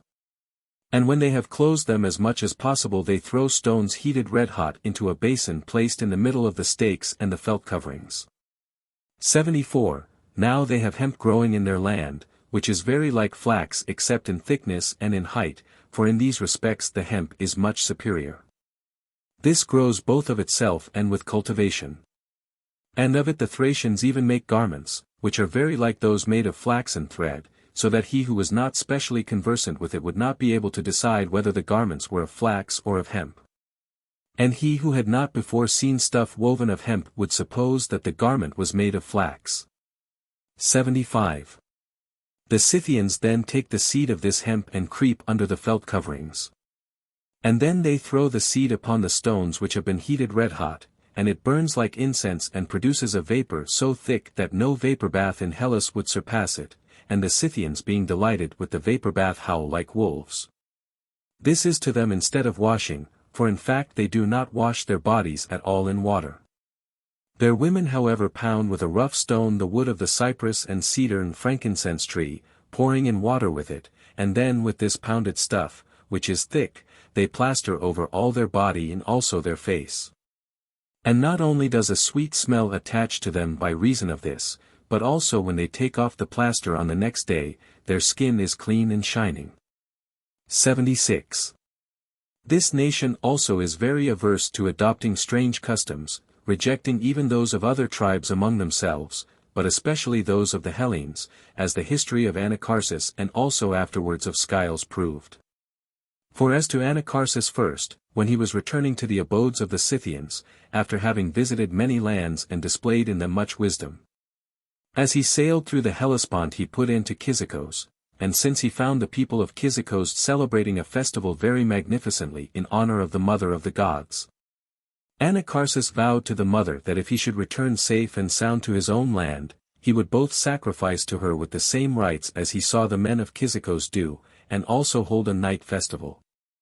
So when he came to Scythia he went down into the region called Hylaea. This is along by the side of the racecourse of Achilles and is quite full, as it happens, of trees of all kinds. Into this, I say, Anacharsis went down, and proceeded to perform all the ceremonies of the festival in honor of the goddess, with a kettledrum and with images hung about himself. And one of the Scythians perceived him doing this and declared it to Saulios the king, and the king came himself also, and when he saw Anacharsis doing this, he shot him with an arrow and killed him. Accordingly at the present time if one asks about Anacharsis, the Scythians say that they do not know him, and for this reason, because he went out of his own country to Hellas and adopted foreign customs. And as I heard from Timnes the steward of Areopagus, he was the uncle on the father's side of Idanthyrsos king of the Scythians, and the son of Neuros, the son of Lycos, the son of Spargapes. If then Anacharsis was of this house, let him know that he died by the hand of his brother, for Idanthyrsos was the son of Saulios, and Saulios was he who killed Anacharsis. 77. However I have heard also another story, told by the Peloponnesians, that Anacharsis was sent out by the king of the Scythians, and so made himself a disciple of Hellas. And that when he returned back he said to him that had sent him forth, that the Hellenes were all busied about every kind of cleverness except the Lacedaemonians, but these alone knew how to exchange speech sensibly. This story however has been invented without any ground by the Hellenes themselves, and however that may be, the man was slain in the way that was related above. 78. This man then fared thus badly by reason of foreign customs and communication with Hellenes, and very many years afterwards Scylus the son of Areopagus suffered nearly the same fate as he. For Areopagus the king of the Scythians with other sons had Scylus born to him, and he was born of a woman who was of Istria, and certainly not a native of Scythia, and this mother taught him the language and letters of Hellas. Afterwards in course of time Areopides was brought to his end by treachery at the hands of Spargopethes the king of the Agathyrsians, and Scyld succeeded to the kingdom. And he took not only that but also the wife of his father, whose name was Opoia. This Opoia was a native Scythian and from her was born Orychos to Areopides. Now when Scyld was king of the Scythians, he was by no means satisfied with the Scythian manner of life, but was much more inclined towards Hellenic ways because of the training with which he had been brought up. And he used to do somewhat as follows: when he came with the Scythians in arms to the city of the Borysthenites, now these Borysthenites say that they are of Miletos, when Scyld came to these, he would leave his band in the suburbs of the city and go himself within the walls and close the gates. After that he would lay aside his Scythian equipments and take Hellenic garments, and wearing them he would go about in the marketplace with no guards or any other man accompanying him, and they watched the gates meanwhile, that none of the Scythians might see him wearing this dress. And while in other respects too he adopted Hellenic manners of life, he used also to perform worship to the gods according to the customs of the Hellenes. Then having stayed a month or more than that, he would put on the Scythian dress and depart. This he did many times, and he both built for himself a house in Borysthenes and also took to it a woman of the place as his wife. 79. Since however it was fated that evil should happen to him, it happened by an occasion of this kind. He formed a desire to be initiated in the rites of Bacchus Dionysus, and as he was just about to receive the initiation, there happened a very great portent. He had in the city of the Borysthenites a house of great size and built with large expense, of which also I made mention a little before this, and round it were placed sphinxes and griffins of white stone. On this house Zeus caused a bolt to fall, and the house was altogether burnt down, but Scyld none the less for this completed his initiation. Now the Scythians make the rites of Bacchus a reproach against the Hellenes, for they say that it is not fitting to invent a god like this, who impels men to frenzy. So when Scyld had been initiated into the rites of Bacchus, one of the Borysthenites went off to the Scythians and said, "Whereas ye laugh at us, O Scythians, because we perform the rite of Bacchus and because the god seizes us. Now this divinity has seized also your king. And he is both joining in the rite of Bacchus and maddened by the influence of the god. And if ye disbelieve me, follow and I will show you." The chief men of the Scythians followed him, and the Borysthenite led them secretly into the town and set them upon a tower. So when Scyld passed by with the company of revellers, and the Scythians saw him joining in the rite of Bacchus, they were exceedingly grieved at it, and they went out and declared to the whole band that which they had seen. 80. After this when Scyld was riding out again to his own abode, the Scythians took his brother Octomesades for their leader, who was a son of the daughter of Teres, and made insurrection against Scyld. He then when he perceived that which was being done to his hurt and for what reason it was being done, fled for refuge to Thrace, and Octomesades being informed of this, proceeded to march upon Thrace. So when he had arrived at the river Ister, the Thracians met him, and as they were about to engage battle, Sitoc sent a messenger to Octomesades and said, "Why must we make trial of one another in fight? Thou art my sister's son and thou hast in thy power my brother. Do thou give him back to me, and I will deliver to thee thy brother Scyld, and let us not either of us set our armies in peril, either thou or I." Thus Sitoc proposed to him by a herald, for there was with Octomesades a brother of Sitoc, who had gone into exile for fear of him. And Octomesades agreed to this, and by giving up his own mother's brother to Sitoc he received his brother Scyld in exchange, and Sitoc when he received his brother led him away as a prisoner. But Octomesades cut off the head of Scyld there upon the spot. Thus do the Scythians carefully guard their own customary observances, and such are the penalties which they inflict upon those who acquire foreign customs besides their own. 81. How many the Scythians are I was not able to ascertain precisely, but I heard various reports of the number, for reports say both that they are very many in number and also that they are few, at least as regards the true Scythians. Thus far however they gave me evidence of my own eyesight. There is between the river Borysthenes and the Hypanis a place called Exampeos, of which also I made mention somewhat before this, saying that there was in it a spring of bitter water, from which the water flows and makes the river Hypanis unfit to drink. In this place there is set a bronze bowl, in size at least 6 times as large as the mixing bowl at the entrance of the Pontus, which Pausanias the son of Cleombrotus dedicated, and for him who has never seen that.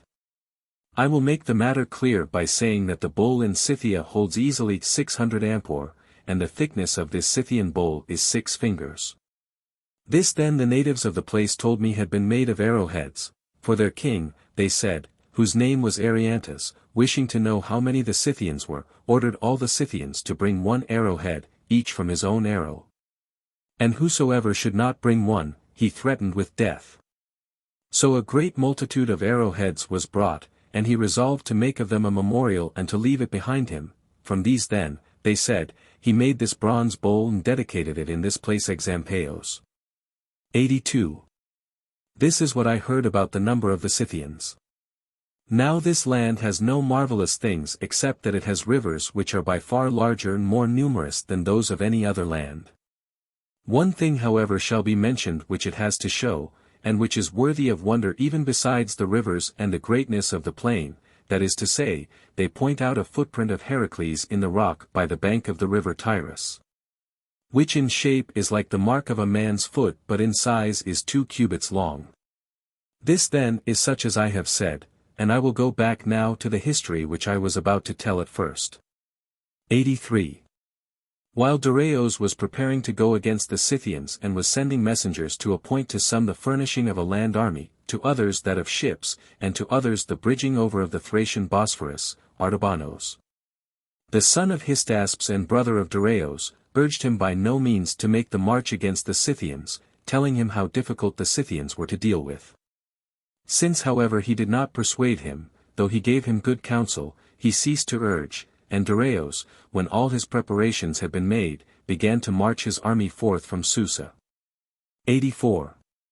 Then one of the Persians, Oyabatsos, made request to Dareios that as he had 3 sons and all were serving in the expedition, one might be left behind for him, and Dareios said that as he was a friend and made a reasonable request, he would leave behind all the sons.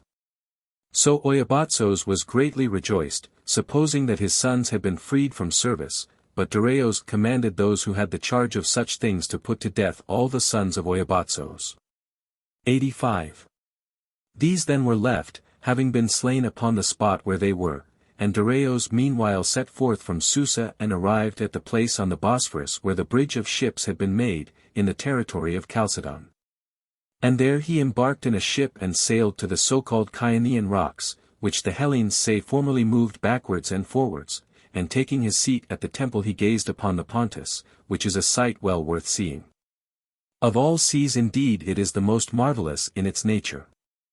The length of it is 11,100 furlongs, and the breadth, where it is broadest, 3,300, and of this great sea the mouth is but 4 furlongs broad, and the length of the mouth, that is of the neck of water which is called Bosphorus, where, as I said, the bridge of ships had been made, is not less than 120 furlongs. This Bosphorus extends to the Propontis. And the Propontis, being in breadth 500 furlongs and in length 1,400, has its outlet into the Hellespont, which is but 7 furlongs broad at the narrowest place, though it is 400 furlongs in length, and the Hellespont runs out into that expanse of sea which is called the Aegean. 86. These measurements I have made as follows: a ship completes on an average in a long day a distance of 70,000 fathoms, and in a night 60,000. Now we know that to the river Phasis from the mouth of the sea, for it is here that the Pontus is longest, is a voyage of 9 days and 8 nights, which amounts to 111 myriads of fathoms. And these fathoms are 11,100 furlongs. Then from the land of the Scythians to Themyscira on the river Thermodon, for here is the broadest part of the Pontus, it is a voyage of 3 days and 2 nights, which amounts to 33 myriads of fathoms or 3,300 furlongs. This Pontus then and also the Bosphorus and the Hellespont have been measured by me thus, and their nature is such as has been said, and this Pontus also has a lake which has its outlet into it, which lake is not much less in size than the Pontus itself, and it is called Myotis and Mother of the Pontus. 87. Darius then having gazed upon the Pontus sailed back to the bridge, of which Mandricles a Samian had been chief constructor. And having gazed upon the Bosphorus also, he set up 2 pillars by it of white stone with characters cut upon them, on the one Assyrian and on the other Hellenic. Being the names of all the nations which he was leading with him, and he was leading with him all over whom he was ruler. The whole number of them without the naval force was reckoned to be 70 myriads including cavalry, and ships had been gathered together to the number of 600. These pillars the Byzantines conveyed to their city after the events of which I speak, and used them for the altar of Artemis or Thosia, excepting one stone, which was left standing by the side of the temple of Dionysus in Byzantium, covered over with Assyrian characters. Now the place on the Bosphorus where Darius made his bridge is, as I conclude, midway between Byzantium and the temple at the mouth of the Pontus. 88. After this Darius being pleased with the floating bridge rewarded the chief constructor of it, Mandricles the Samian, with gifts tenfold. And as an offering from these Mandricles had a painting made of figures to present the whole scene of the bridge over the Bosphorus and King Darius sitting in a prominent seat and his army crossing over. This he caused to be painted and dedicated it as an offering in the temple of Hera, with the following inscription. Bosphorus having bridged over, the straits fish abounding, to Hera. Mandricles dedicates this, of his work to record. A crown on himself he set, and he brought to the Samians glory. And for Darius performed everything after his mind. 89. This memorial was made of him who constructed the bridge, and Darius, after he had rewarded Mandricles with gifts, passed over into Europe, having first commanded the Ionians to sail into the Pontus as far as the river Ister. And when they arrived at the Ister, there to wait for him, making a bridge meanwhile over the river. For the chief of his naval force were the Ionians, the Aeolians, and the Hellespontians.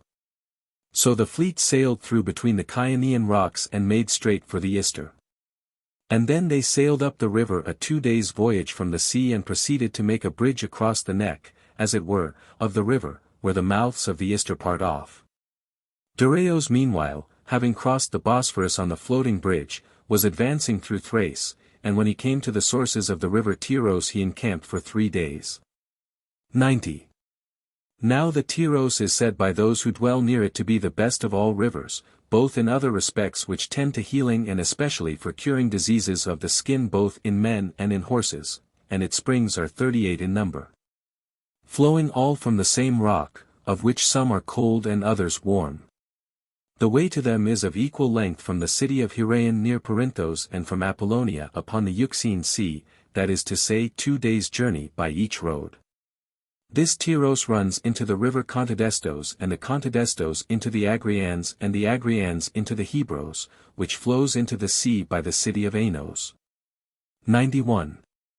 Darius then, having come to this river and having encamped there, was pleased with the river and set up a pillar there also, with an inscription as follows, the head springs of the river Tyros give the best and fairest water of all rivers. And to them came leading an army against the Scythians the best and fairest of all men, Darius the son of Hystaspes, of the Persians and of all the continent king. These were the words which were there written. 92. Darius then set out from thence and came to another river whose name is Artescos, which flows through the land of the Odrysians. Having come to this river he did as follows, he appointed a place for his army and bade every man as he passed out by it place one stone in this appointed place, and when the army had performed this, then he marched away his army leaving behind great mounds of these stones. 93. But before he came to the Ister he conquered first the Gatai, who believe in immortality, for the Thracians who occupy Salmydessos and are settled above the cities of Apollonian and Mesambria, called the Kyrmiani and the Nipsae, delivered themselves over to Darius without fighting. But the Gatai, who are the bravest and the most upright in their dealings of all the Thracians, having Baedecan themselves to obstinacy were forthwith subdued. 94. And their belief in immortality is of this kind, that is to say, they hold that they do not die, but that he who is killed goes to Salmoxis, a divinity, whom some of them call Gebelisis. And at intervals of 4 years they send one of themselves, whomsoever the lot may select, as a messenger to Salmoxis, charging him with such requests as they have to make on each occasion. And they send him thus: certain of them who are appointed for this have 3 javelins, and others meanwhile take hold on both sides of him who is being sent to Salmoxis, both by his hands and his feet, and first they swing him up. Then throw him into the air so as to fall upon the spear points, and if when he is pierced through he is killed, they think that the god is favorable to them. But if he is not killed, they find fault with the messenger himself, calling him a worthless man, and then having found fault with him they send another, and they give him the charge beforehand, while he is yet alive. These same Thracians also shoot arrows up towards the sky when thunder and lightning come, and use threats to the god, not believing that there exists any other god except their own. 95. This Salmoxis I hear from the Hellenes who dwell about the Hellespont and the Pontus, was a man, and he became a slave in Samos, and was in fact a slave of Pythagoras the son of Nisarchos.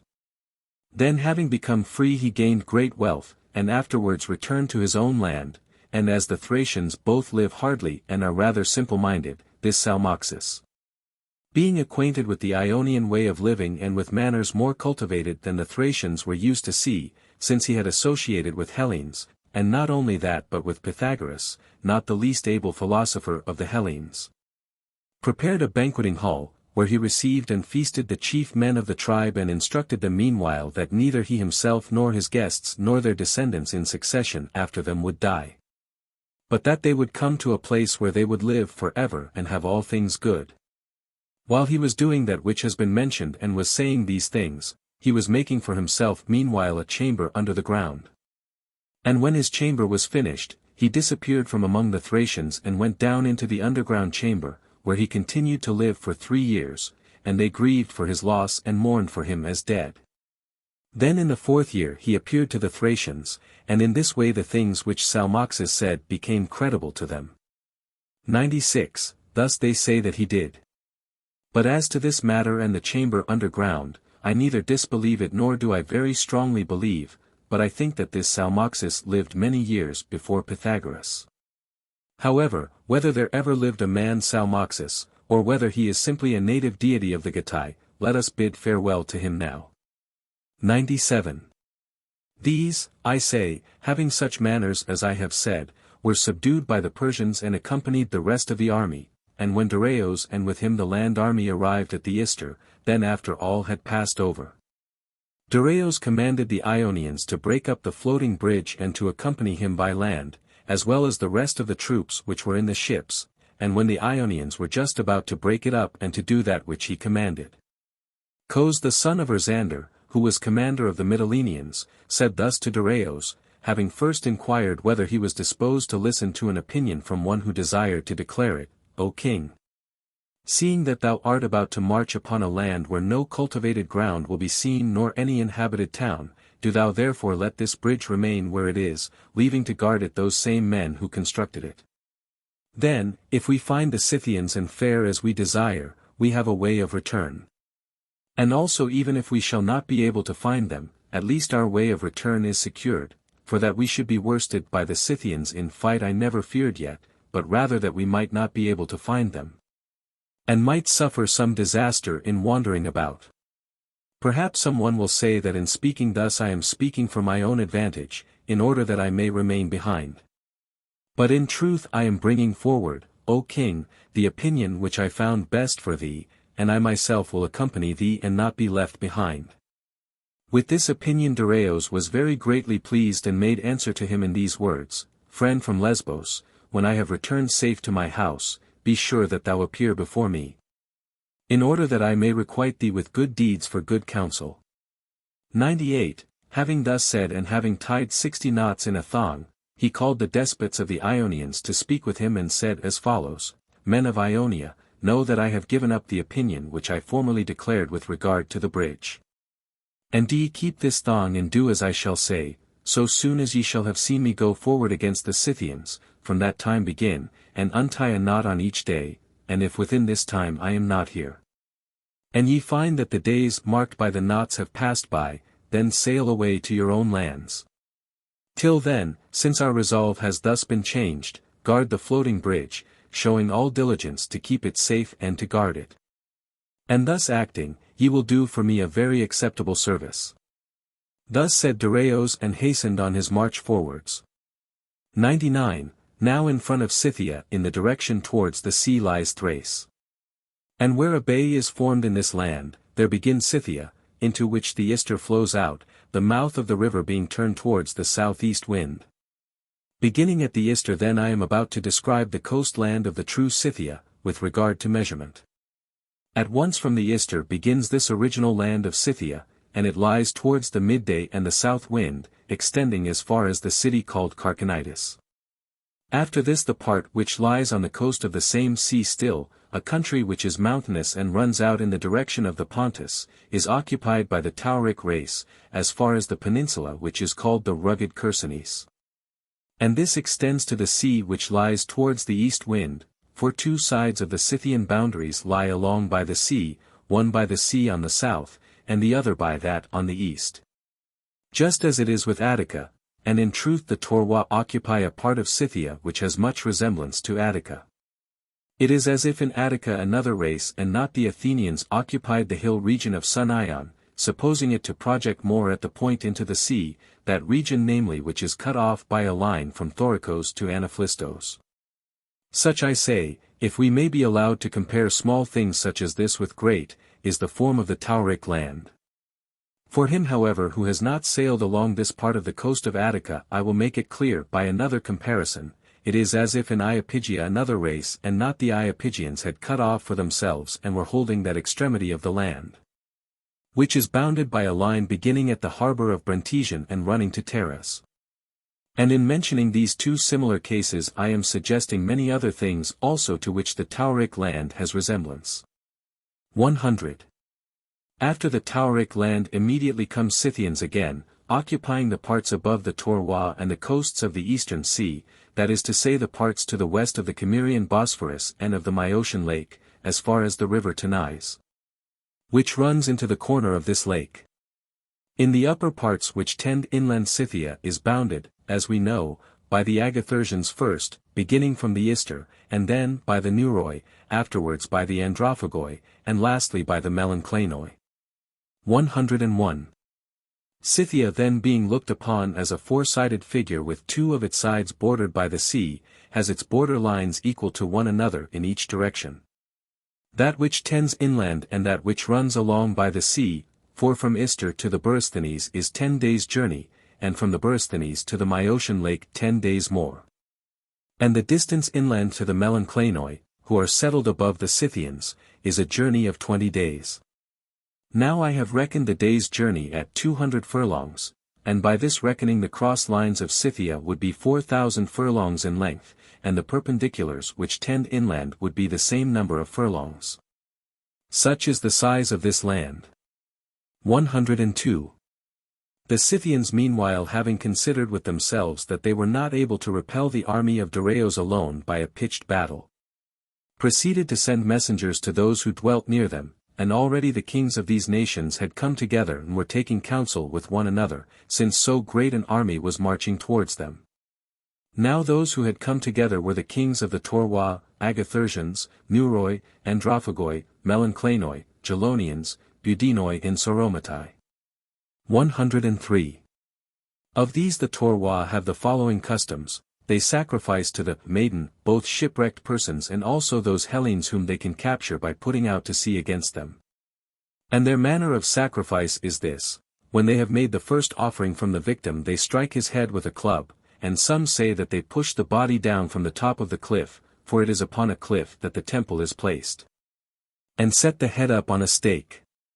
But others, while agreeing as to the heads, say nevertheless that the body is not pushed down from the top of the cliff, but buried in the earth.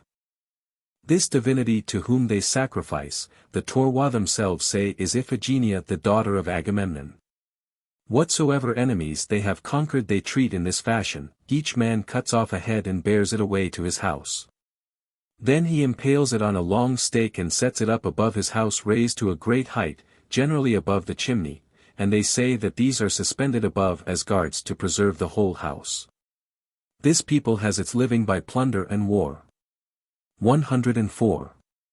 The Agathyrsians are the most luxurious of men and wear gold ornaments for the most part, also they have promiscuous intercourse with their women. In order that they may be brethren to one another and being all nearly related may not feel envy or malice one against another. In their other customs they have come to resemble the Thracians. 105. The Neuroi practiced the Scythian customs, and 1 generation before the expedition of Darius it so befell them that they were forced to quit their land altogether by reason of serpents, for their land produced serpents in vast numbers. And they fell upon them in still larger numbers from the desert country above their borders. Until at last being hard pressed they left their own land and settled among the Budinoi. These men it would seem are wizards. For it is said of them by the Scythians and by the Hellenes who are settled in the Scythian land that once in every year each of the Neuroi becomes a wolf for a few days and then returns again to his original form. For my part one do not believe them when they say this, but they say it nevertheless, and swear it moreover. 106. The Androphagoi have the most savage manners of all human beings, and they neither acknowledge any rule of right nor observe any customary law. They are nomads and wear clothing like that of the Scythians, but have a language of their own. And alone of all these nations they are man-eaters. 107. The Melanchlaenoi wear all of them black clothing, whence also they have their name, and they practice the customs of the Scythians. 108. The Budinoi are a very great and numerous race, and are all very blue-eyed and fair of skin, and in their land is built a city of wood, the name of which is Gelonos, and each side of the wall is 30 furlongs in length and lofty at the same time. All being of wood. And the houses are of wood also and the temples, for there are in it temples of Hellenic gods furnished after Hellenic fashion with sacred images and altars and cells, all of wood. And they keep festivals every other year to Dionysus and celebrate the rites of Bacchus, for the Gelonians are originally Hellenes, and they removed from the trading stations on the coast and settled among the Budinoi. And they use partly the Scythian language and partly the Hellenic. The Budinoi however do not use the same language as the Gelonians, nor is their manner of living the same. 109. For the Budinoi are natives of the soil and a nomad people, and alone of the nations in these parts feed on fir cones. But the Gelonians are tillers of the ground and feed on corn and have gardens, and resemble them not at all either in appearance or in complexion of skin. However by the Hellenes the Budinoi also are called Gelonians, not being rightly so called. Their land is all thickly overgrown with forests of all kinds of trees, and in the thickest forest there is a large and deep lake, and round it marshy ground and reeds. In this are caught otters and beavers and certainly other wild animals with square-shaped faces. The fur of these is sewn as a fringe round their coats of skin, and the testicles are made use of by them for curing diseases of the womb. 110. About the Sauromatai the following tale is told. When the Hellenes had fought with the Amazons, now the Amazons are called by the Scythians Oiorpata, which name means in the Hellenic tongue, slayers of men, for man, they call Oier.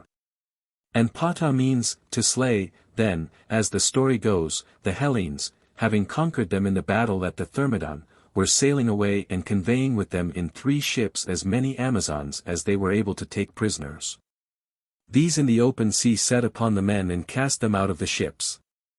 But they knew nothing about ships, nor how to use rudders or sails or oars, and after they had cast out the men they were driven about by wave and wind and came to that part of the Myosian lake where Kremnoi stands. Now Kremnoi is in the land of the free Scythians.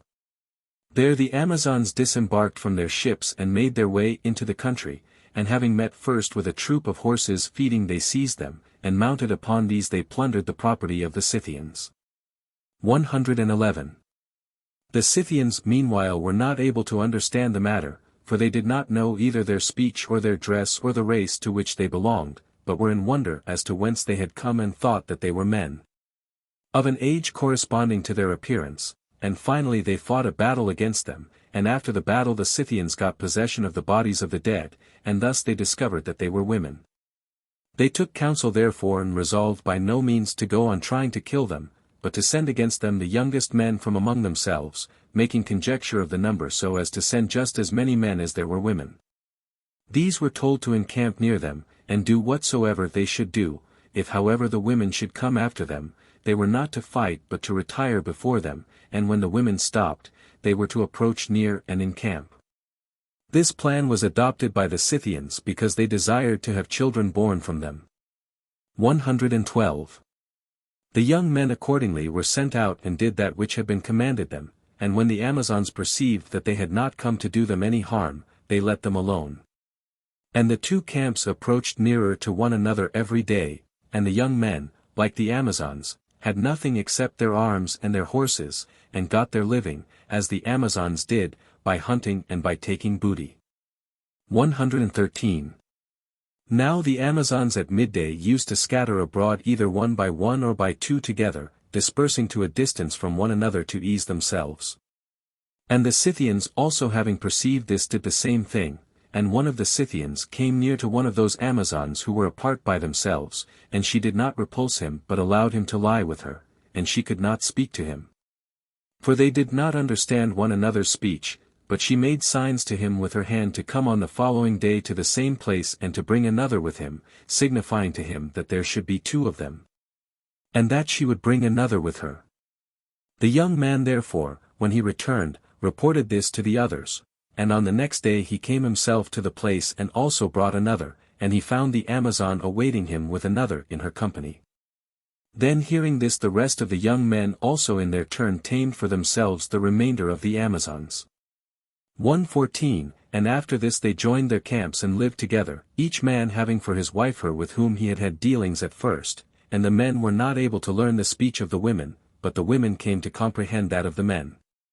So when they understood one another, the men spoke to the Amazons as follows: We have parents and we have possessions, now therefore let us no longer lead a life of this kind, but let us go away to the main body of our people and dwell with them.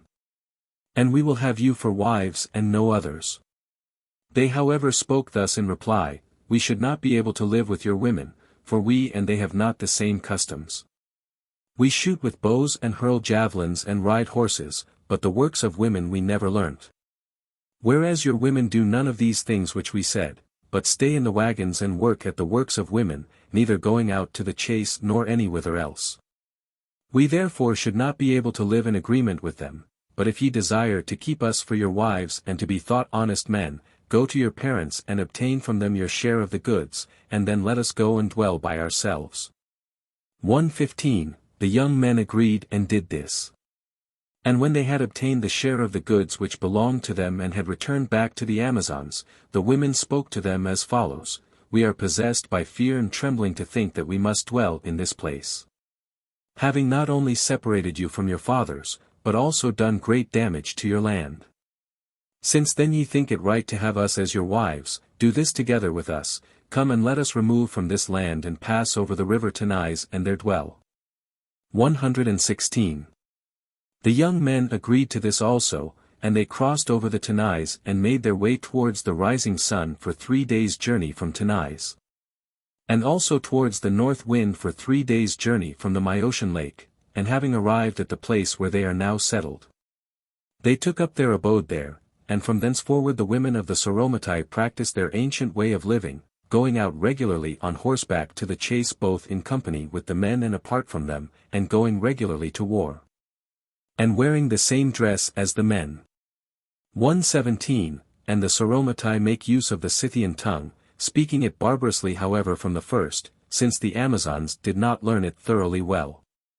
As regards marriages their rule is this, that no maiden is married until she has slain a man of their enemies, and some of them even grow old and die before they are married, because they are not able to fulfill the requirement of the law. 118.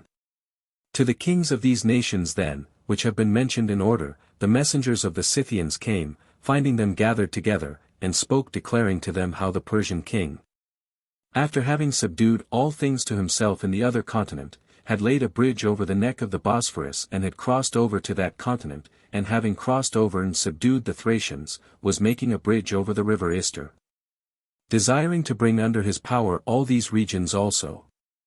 Do ye therefore, they said, by no means stand aloof and allow us to be destroyed, but let us become all of one mind and oppose him who is coming against us. If ye shall not do so, we on our part shall either be forced by necessity to leave our land, or we shall stay in it and make a treaty with the invader, for what else can we do if ye are not willing to help us? And for you after this it will be in no respect easier, for the Persian has come not at all less against you than against us, nor will it content him to subdue us and abstain from you.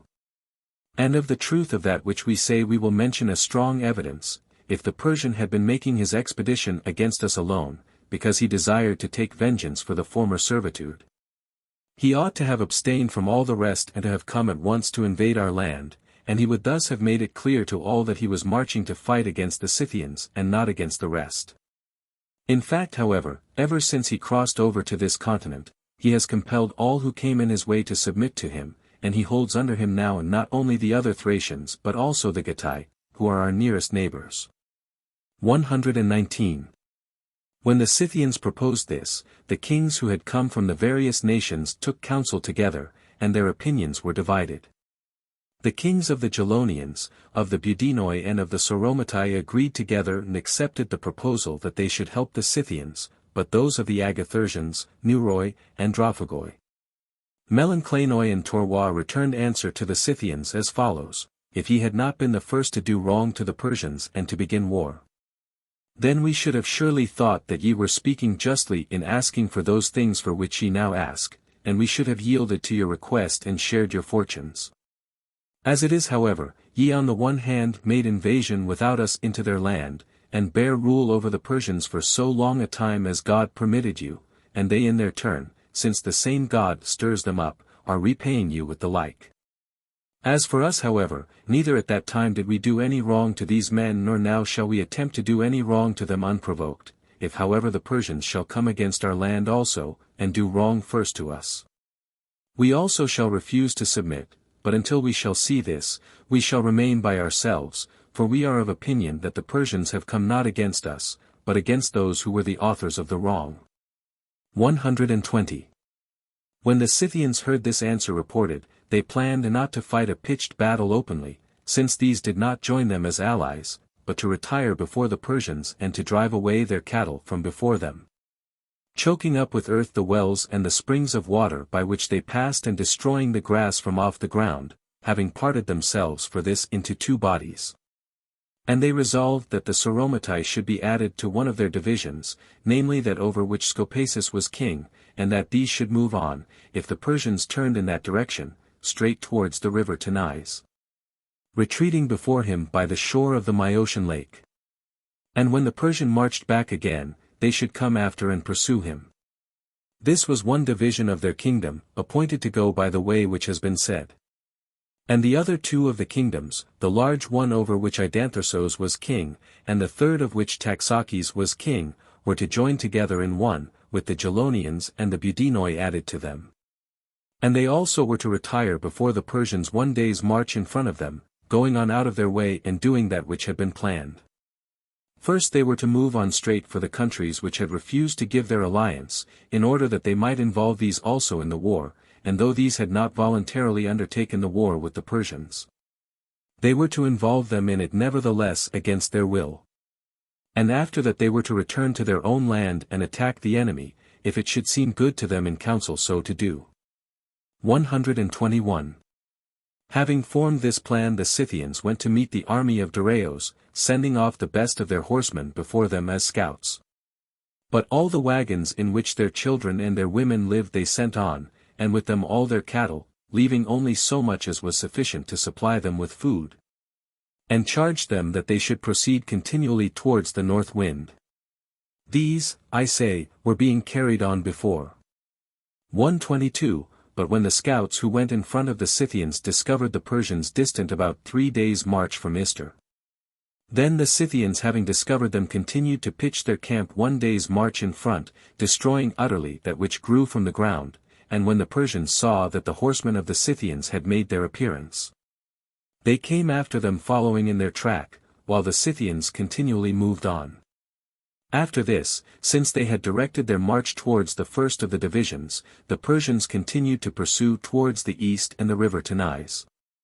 And when the Scythians crossed over the river Tanais, the Persians crossed over after them and continued still to pursue, until they had passed quite through the land of the Sauromatai and had come to that of the Budinoi. 123. Now so long as the Persians were passing through Scythia and the land of the Sauromatai, they had nothing to destroy, seeing that the land was bare, but when they invaded the land of the Budinoi, then they fell in with the wooden wall, which had been deserted by the Budinoi and left wholly unoccupied, and this they destroyed by fire. Having done so they continued to follow on further in the tracks of the enemy, until they had passed through the whole of this land and had arrived at the desert. This desert region is occupied by no men, and it lies above the land of the Budinoi, extending for a 7 days' journey. And above this desert dwell the Thessagitai, and 4 large rivers flow from them through the land of the Maeotians and run into that which is called the Maeotian Lake, their names being as follows: Lycos, Oros, Tanais, Serges. 124. When therefore Dareios came to the desert region, he ceased from his course and halted his army upon the river Oros. Having so done he began to build 8 large fortifications at equal distances from one another, that is to say about 60 furlongs, of which the ruins still existed down to my time. And while he was occupied in this, the Scythians whom he was pursuing came round by the upper parts and returned back to Scythia. Accordingly, since these had altogether disappeared and were no longer seen by the Persians at all, Dareios left those fortifications half finished, and turning back himself began to go towards the west. Supposing that these were the whole body of the Scythians and that they were flying towards the west. 125. And marching his army as quickly as possible, when he came to Scythia he met with the 2 divisions of the Scythians together, and having fallen in with these he continued to pursue them, while they retired out of his way 1 day's journey in advance, and as Dareios did not cease to come after them. The Scythians according to the plan which they had made continued to retire before him towards the land of those who had refused to give their alliance, and first towards that of the Melanchlaenoi. And when Scythians and Persians both together had invaded and disturbed these, the Scythians led the way to the country of the Androphagoi, and when these had also been disturbed, they proceeded to the land of the Neuroi. And while these 2 were being disturbed, the Scythians went on retiring before the enemy to the Agathyrsians. The Agathyrsians however, seeing that their next neighbors also were flying from the Scythians and had been disturbed, sent a herald before the Scythians invaded their land and proclaimed to the Scythians not to set foot upon their confines, warning them that if they should attempt to invade the country, they would first have to fight with them. The Agathyrsians then having given this warning came out in arms to their borders, meaning to drive off those who were coming upon them. But the Melanchlaenoi and Androphagoi and Neuroi, when the Persians and Scythians together invaded them, did not betake themselves to brave defense but forgot their former threat and fled in confusion ever further towards the north to the desert region. The Scythians however, when the Agathyrsians had warned them off, did not attempt any more to come to these, but led the Persians from the country of the Neuroi back to their own land. 126. Now as this went on for a long time and did not cease, Dareios sent a horseman to Idanthyrsos king of the Scythians and said as follows: Thou most wondrous man, why dost thou fly for ever, when thou mightest do of these 2 things one? If thou thinkest thyself able to make opposition to my power, stand thou still and cease from wandering abroad, and fight. But if thou dost acknowledge thyself too weak, cease then in that case also from thy course, and come to speech with thy master, bringing to him gifts of earth and water. 127. To this the king of the Scythians Idanthyrsos made answer thus: My case, O Persian, stands thus: Never yet did I fly because I was afraid either before this time from any other man, or now from thee. Nor have I done anything different now from that which I was wont to do also in time of peace, and as to the cause why I do not fight with thee at once, this also I will declare to thee. We have neither cities nor land sown with crops, about which we should fear lest they should be captured or laid waste, and so join battle more speedily with you. But if it be necessary by all means to come to this speedily, know that we have sepulchres in which our fathers are buried. Therefore come now, find out these and attempt to destroy them, and ye shall know then whether we shall fight with you for the sepulchres or whether we shall not fight. Before that however, unless the motion comes upon us, we shall not join battle with thee. About fighting let so much as has been said suffice, but as to masters, I acknowledge none over me but Zeus my ancestor and Hestia the queen of the Scythians. To thee then in place of gifts of earth and water I shall send such things as it is fitting that thou shouldest receive, and in return for thy saying that thou art my master, for that I say, woe betide thee. This is the proverbial saying of the Scythians. 128. The herald then had departed to report this to Darius, and the kings of the Scythians, having heard mention of subjection to a master, were filled with wrath. They sent accordingly the division which was appointed to be joined with the Sauromatai, that division of which Scopacis was in command, bidding them come to speech with the Ionians, namely those who were guarding the bridge of the Ister. And meanwhile they who were left behind resolved not to lead the Persians wandering about any more, but to attack them constantly as they were getting provisions.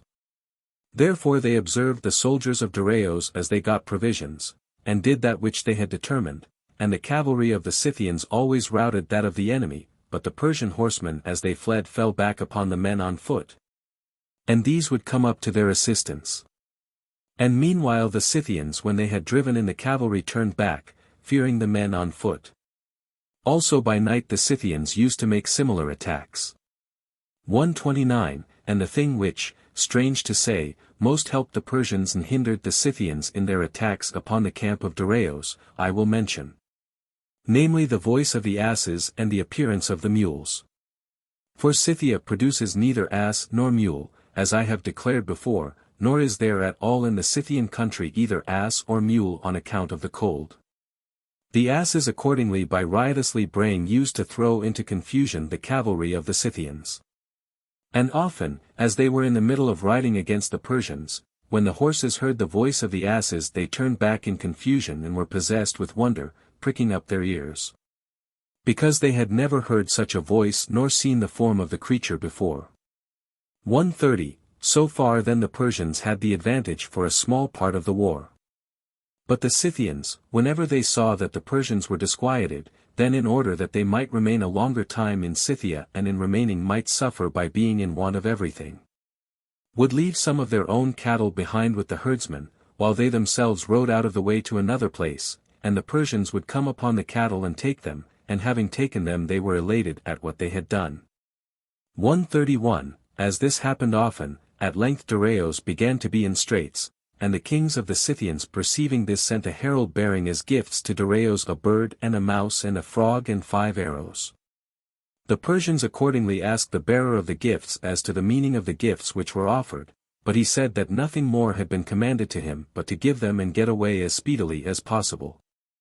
And he bade the Persians find out for themselves, if they had wisdom, that which the gifts were meant to express. 132. Having heard this the Persians took counsel with one another.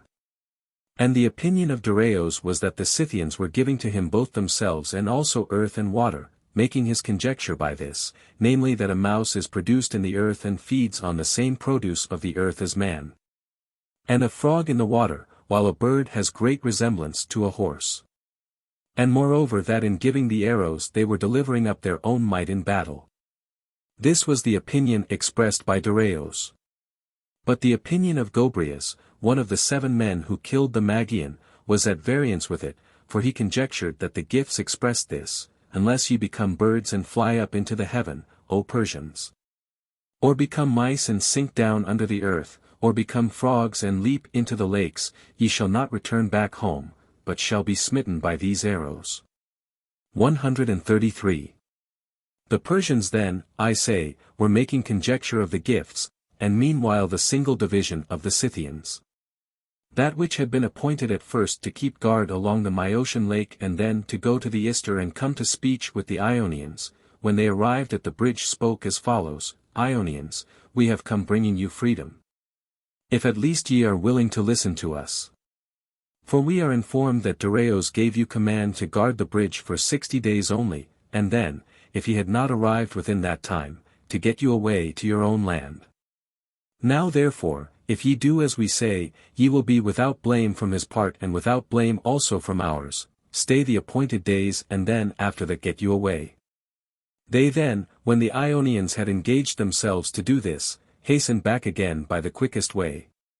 134. And meanwhile, after the coming of the gifts to Darius, The Scythians who were left had arrayed themselves against the Persians with both foot and horse, meaning to engage battle. Now when the Scythians had been placed in battle array, a hare darted through them into the space between the two armies, and each company of them, as they saw the hare, began to run after it.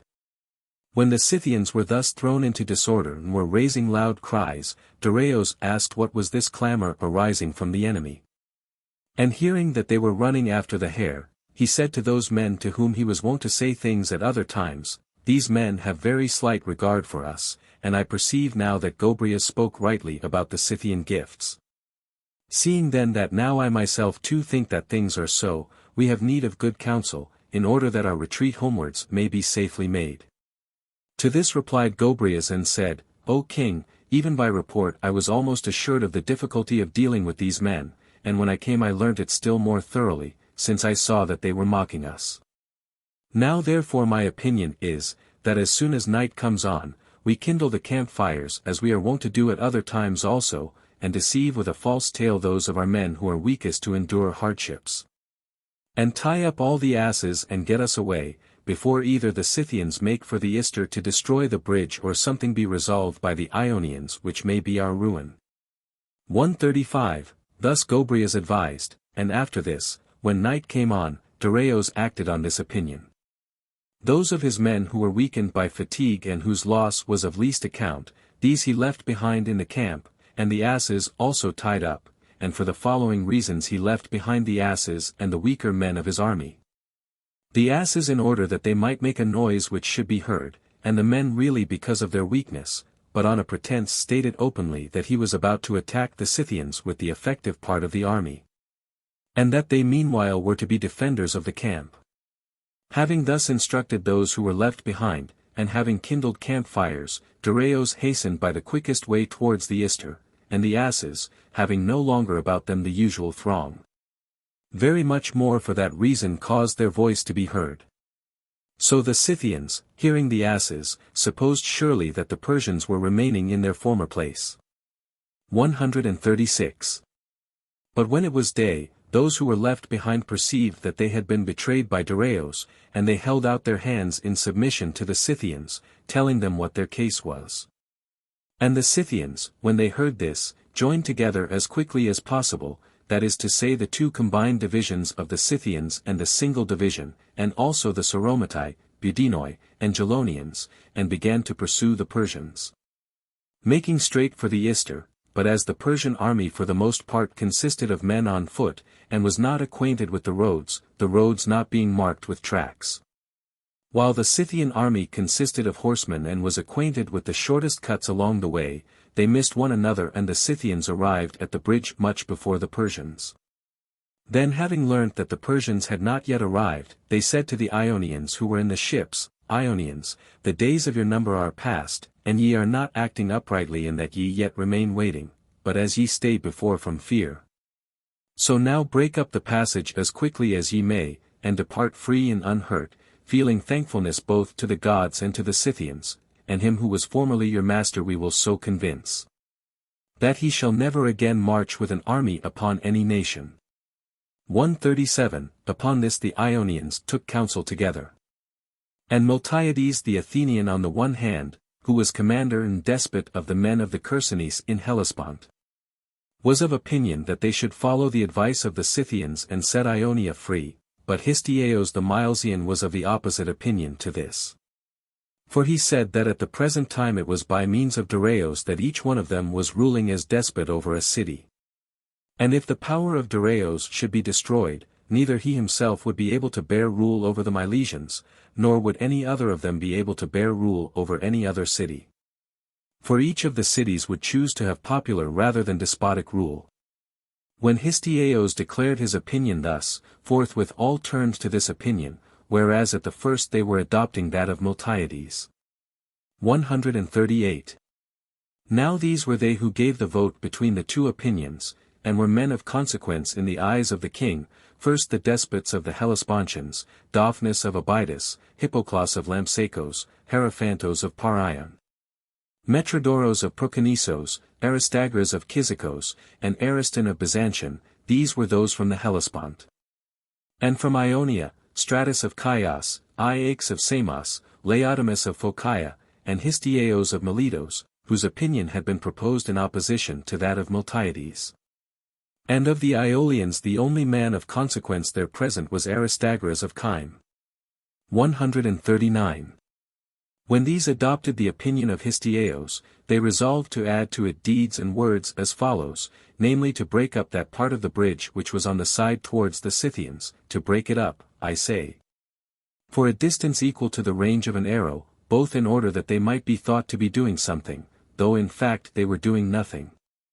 And for fear that the Scythians might make an attempt using force and desiring to cross the Ister by the bridge, and in breaking up that part of the bridge which was toward Scythia they resolved to say that they would do all that which the Scythians desired.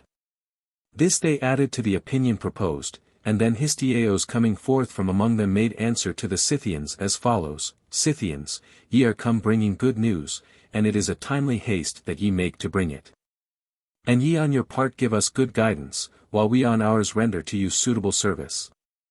For, as ye see, we are breaking up the passage, and we shall show all zeal in our desire to be free, and while we are breaking up the bridge, it is fitting that ye should be seeking for those of whom ye speak, and when ye have found them, that ye should take vengeance on them on behalf of us as well as of yourselves in such manner as they deserve. 140. The Scythians then, believing for the second time that the Ionians were speaking the truth, turned back to make search for the Persians, but they missed altogether their line of march through the land. Of this the Scythians themselves were the cause, since they had destroyed the pastures for horses in that region and had choked up with earth the springs of water. For if they had not done this, it would have been possible for them easily, if they desired it, to discover the Persians, but as it was, by those things wherein they thought they had taken their measures best, they failed of success. The Scythians then on their part were passing through those regions of their own land where there was grass for the horses and springs of water, and were seeking for the enemy there, thinking that they too were taking a course in their retreat through such country as this. While the Persians in fact marched keeping carefully to the track which they had made before, and so they found the passage of the river, though with difficulty, and as they arrived by night and found the bridge broken up, they were brought to the extreme of fear, lest the Ionians should have deserted them. 141. Now there was with Dareios an Egyptian who had a voice louder than that of any other man on earth, and this man Dareios ordered to take his stand upon the bank of the Ister and to call Histieos of Miletos. He accordingly proceeded to do so. And Histieos, hearing the first hail, produced all the ships to carry the army over and also put together the bridge. 142. Thus the Persians escaped, and the Scythians in their search missed the Persians the second time also, and their judgment of the Ionians is that on the one hand, if they be regarded as free men, they are the most worthless and cowardly of all men. But on the other hand, if regarded as slaves, they are the most attached to their master and the least disposed to run away of all slaves. This is the reproach which is cast against the Ionians by the Scythians. 143. Dareios then marching through Thrace arrived at Cestus in the Chersonese. And from that place, he passed over himself in his ships to Asia, but to command his army in Europe he left Megabazos a Persian, to whom Dareios once gave honor by uttering in the land of Persia this saying. Dareios was beginning to eat pomegranates, and at once when he opened the first of them, Artabanos his brother asked him of what he would desire to have as many as there were seeds in the pomegranate, and Dareios said that he would desire to have men like Megabazos as many as that in number, rather than to have Hellas subject to him. In Persia, I say, he honored him by saying these words, and at this time he left him in command with 8 myriads of his army. 144. This Megabazos uttered one saying whereby he left of himself an imperishable memory with the peoples of Hellespont, for being once at Byzantium he heard that the men of Chalcedon had settled in that region 17 years before the Byzantians. And having heard it he said that those of Chalcedon at that time chanced to be blind. For assuredly they would not have chosen the worse place, when they might have settled in that which was better, if they had not been blind. This Megabazos it was who was left in command at that time in the land of the Hellespontians, and he proceeded to subdue all who did not take the side of the Medes. 145. He then was doing thus. And at this very same time a great expedition was being made also against Libya, on an occasion which I shall relate when I have first related this which follows. The children's children of those who voyaged in the Argo, having been driven forth by those Pelasgians who carried away at Broron the women of the Athenians, having been driven forth I say by these from Lemnos, had departed and sailed to Lacedaemon. And sitting down on Mount Taygetos they kindled a fire. The Lacedaemonians seeing this sent a messenger to inquire who they were and from whence. And they answered the question of the messenger saying that they were Minyai and children of heroes who sailed in the Argo, for these, they said, had put into Lemnos and propagated the race of which they sprang. The Lacedaemonians having heard the story of the descent of the Minyai, sent a second time and asked for what purpose they had come into the country and were causing a fire to blaze. They said that they had been cast out by the Pelasgians, and were come now to the land of their fathers, for most just it was that this should so be done. And they said that their request was to be permitted to dwell with these, having a share of civil rights and a portion allotted to them of the land.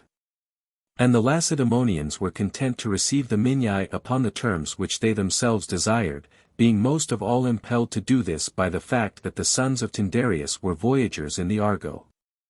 So having received the Minyai they gave them a share of land and distributed them in the tribes, and they forthwith made marriages, and gave in marriage to others the women whom they brought with them from Lemnos.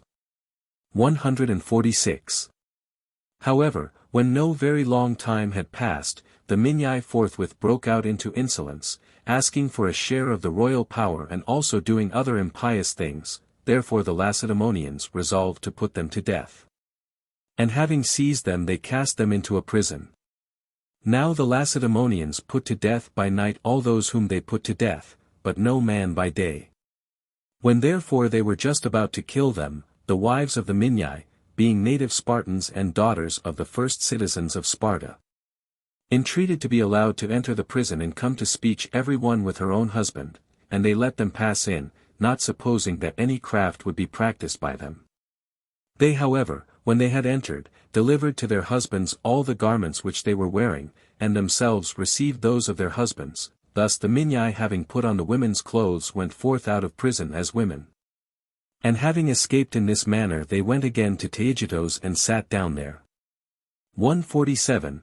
Now at this very same time Pheres the son of Autesian, the son of Tisamenos, the son of Thersander, the son of Polynices, was preparing to set forth from Lacedaemon to found a settlement. This Pheres, who was of the race of Cadmos, was mother's brother to the sons of Aristodemos, Eurysthenes and Proclus, and while these sons were yet children, Pheres as their guardian held the royal power in Sparta. When however his nephews were grown and had taken the power into their hands, then Pheres, being grieved that he should be ruled by others after he had tasted of rule himself, said that he would not remain in Lacedaemon, but would sail away to his kinsmen. Now there were in the island which is now called Thera, but formerly was called Callista, descendants of Memblieros the son of Poikiles, a Phoenician, for Cadmos the son of Agenor in his search for Europa put in to land at the island which is now called Thera.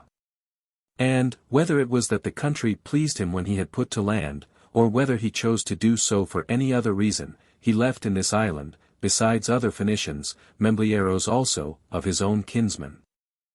These occupied the island called Callista for 8 generations of men, before Pheres came from Lacedaemon. 148. To these then, I say, Pheres was preparing to set forth, taking with him people from the tribes, and intending to settle together with those who have been mentioned, not with any design to drive them out, but on the contrary claiming them very strongly as kinfolk. And when the Minyai after having escaped from the prison went and sat down on Taygetos, Pheres entreated of the Lacedaemonians, as they were proposing to put them to death, that no slaughter might take place. And at the same time he engaged himself to take them forth out of the land. The Lacedaemonians having agreed to this proposal, he sailed away with 3 30-oared galleys to the descendants of Memblieros, not taking with him by any means all the Minyai, but a few only.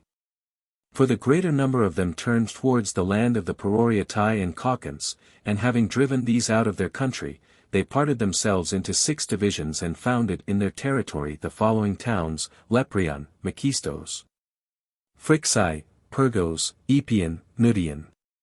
Of these the Eleans sacked the greater number within my own lifetime. The island meanwhile got its name of Thera after Theras who led the settlement. 149. And since his son said that he would not sail with him, therefore he said that he would leave him behind as a sheep among wolves. And in accordance with that saying this young man got the name of Oiolykos, and it chanced that this name prevailed over his former name. Then from Oiolykos was begotten Aegeus, after whom are called the Aegiadae. A powerful clan in Sparta, and the men of this tribe, since their children did not live to grow up, established by the suggestion of an oracle a temple to the avenging deities of Laius and Oedipus. And after this the same thing was continued in Thera by the descendants of these men. 150. Up to this point of the story the Lacedaemonians agree in their report with the men of Thera, but in what is to come it is those of Thera alone who report that it happened as follows. Grinnos the son of Isanios, a descendant of the Theras who has been mentioned, and king of the island of Thera, came to Delphi bringing the offering of a hecatomb from his state. And there were accompanying him, besides others of the citizens, also Bados the son of Polynestos, who was by descent of the family of Euphemos of the race of the Minyai. Now when Grinnos the king of the Theraeans was consulting the oracle about other matters, the Pythian prophetess gave answer bidding him found a city in Libya. And he made reply saying, Lord, I am by this time somewhat old and heavy to stir, but do thou bid some one of these younger ones do this.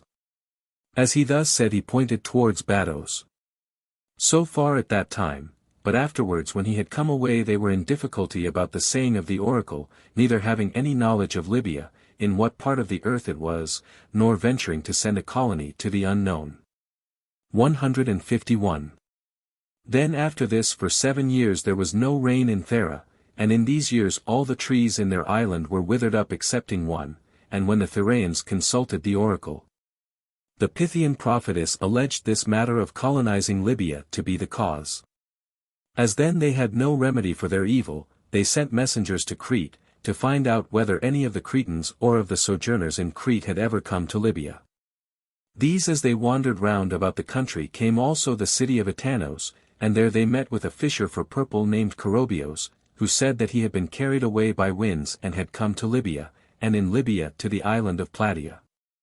This man they persuaded by payment of money and took him to Thera, and from Thera there set sail men to explore, at first not many in number. And Corobios having guided them to this same island of Plataea, they left Corobios there, leaving behind with him provisions for a certain number of months. And sailed themselves as quickly as possible to make report about the island to the men of Thera. 152. Since however these stayed away longer than the time appointed, Corobios found himself destitute.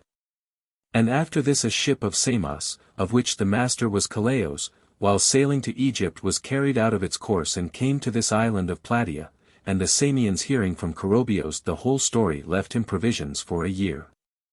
They themselves then put out to sea from the island and sailed on, endeavoring to reach Egypt but carried away continually by the east wind. And as the wind did not cease to blow, they passed through the pillars of Heracles and came to Tartessos, guided by divine providence. Now this trading place was at that time untouched by any, so that when these returned back home they made profit from their cargo greater than any other Hellenes of whom we have certain knowledge. With the exception at least of Sostratos the son of Laodamas the Aeginetan, for with him it is not possible for any other man to contend. And the Samians set apart 6 talents, the 10th part of their gains, and had a bronze vessel made like an argolic mixing bowl with rounded heads of griffins projecting in a row. And this they dedicated as an offering in the temple of Hera, setting as supports under it 3 colossal statues of bronze 7 cubits in height, resting upon their knees. By reason first of this deed great friendship was formed by those of Cyrene and Thera with the Samians. 153. The Theraeans meanwhile, when they arrived at Thera after having left Corobios in the island, reported that they had colonized an island on the coast of Libya, and the men of Thera resolved to send one of every 2 brothers selected by lot and men besides taken from all the regions of the island, which are 7 in number. And further that Bados should be both their leader and their king. Thus then they sent forth 2 50-oared galleys to Plataea. 154, this is the report of the Thracians. And for the remainder of the account from this point onwards the Thracians are in agreement with the men of Cyrene, from this point onwards, I say, since in what concerns Bados the Cyrenians tell by no means the same tale as those of Thera. For their account is this, there is in Crete a city called Oaxos in which one Eterchos became king, who when he had a daughter, whose mother was dead, named Phronime, took to wife another woman notwithstanding. She having come in afterwards, thought fit to be a stepmother to Phronime in deed as well as in name, giving her evil treatment and devising everything possible to her hurt. And at last she brings against her a charge of lewdness and persuades her husband that the truth is so. He then being convinced by his wife, devised an unholy deed against the daughter, for there was in Oaxos one the Myson, a merchant of Thera, whom Eterchos took to himself as a guest friend and caused him to swear that he would surely serve him in whatsoever he should require, and when he had caused him to swear this, he brought and delivered to him his daughter and bade him take her away and cast her into the sea. The Myson then was very greatly vexed at the deceit practiced in the matter of the oath, and he dissolved his guest friendship and did as follows, that is to say, he received the girl and sailed away, and when he got out into the open sea, to free himself from blame as regards the oath which Eterchos had made him swear, he tied her on each side with ropes and let her down into the sea, and then drew her up and came to Thera. 155, after that, Polymnestos, a man of repute among the Thracians, received Phronime from him and kept her as his concubine.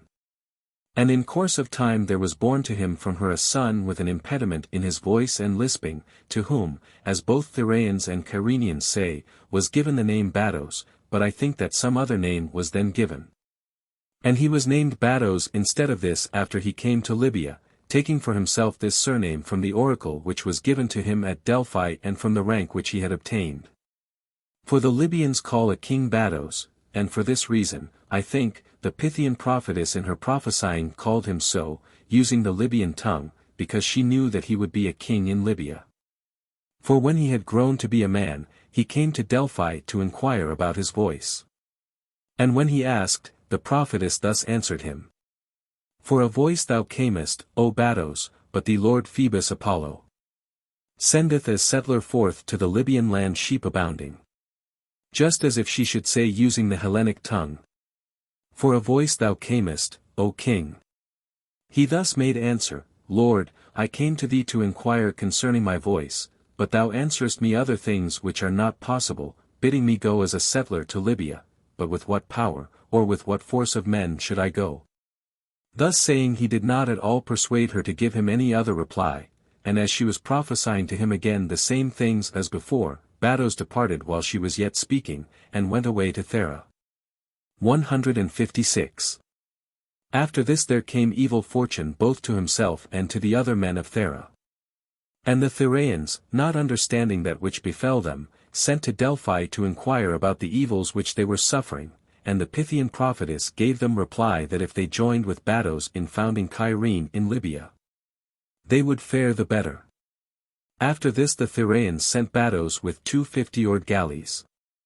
And these sailed to Libya, and then came away back to Thera, for they did not know what else to do, and the Thracians pelted them with missiles when they endeavored to land, and would not allow them to put to shore, but bade them sail back again. They accordingly being compelled sailed away back, and they made a settlement in an island lying near the coast of Libya, called, as was said before, Plataea. This island is said to be of the same size as the now existing city of Cyrene. 157. In this they continued to dwell 2 years.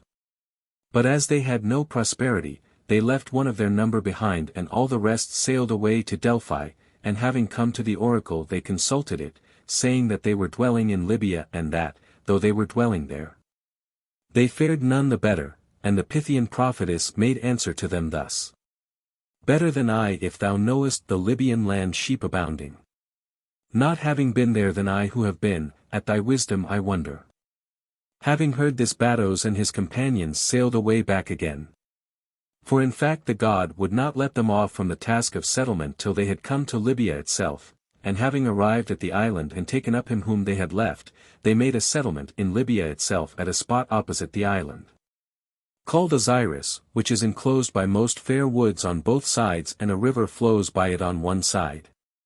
158, In this spot they dwelt for 6 years, and in the 7th year the Libyans persuaded them to leave it, making request and saying that they would conduct them to a better region.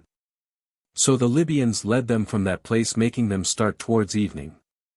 And in order that the Hellenes might not see the fairest of all the regions as they passed through it, they led them past it by night, having calculated the time of daylight, and this region is called Irasa.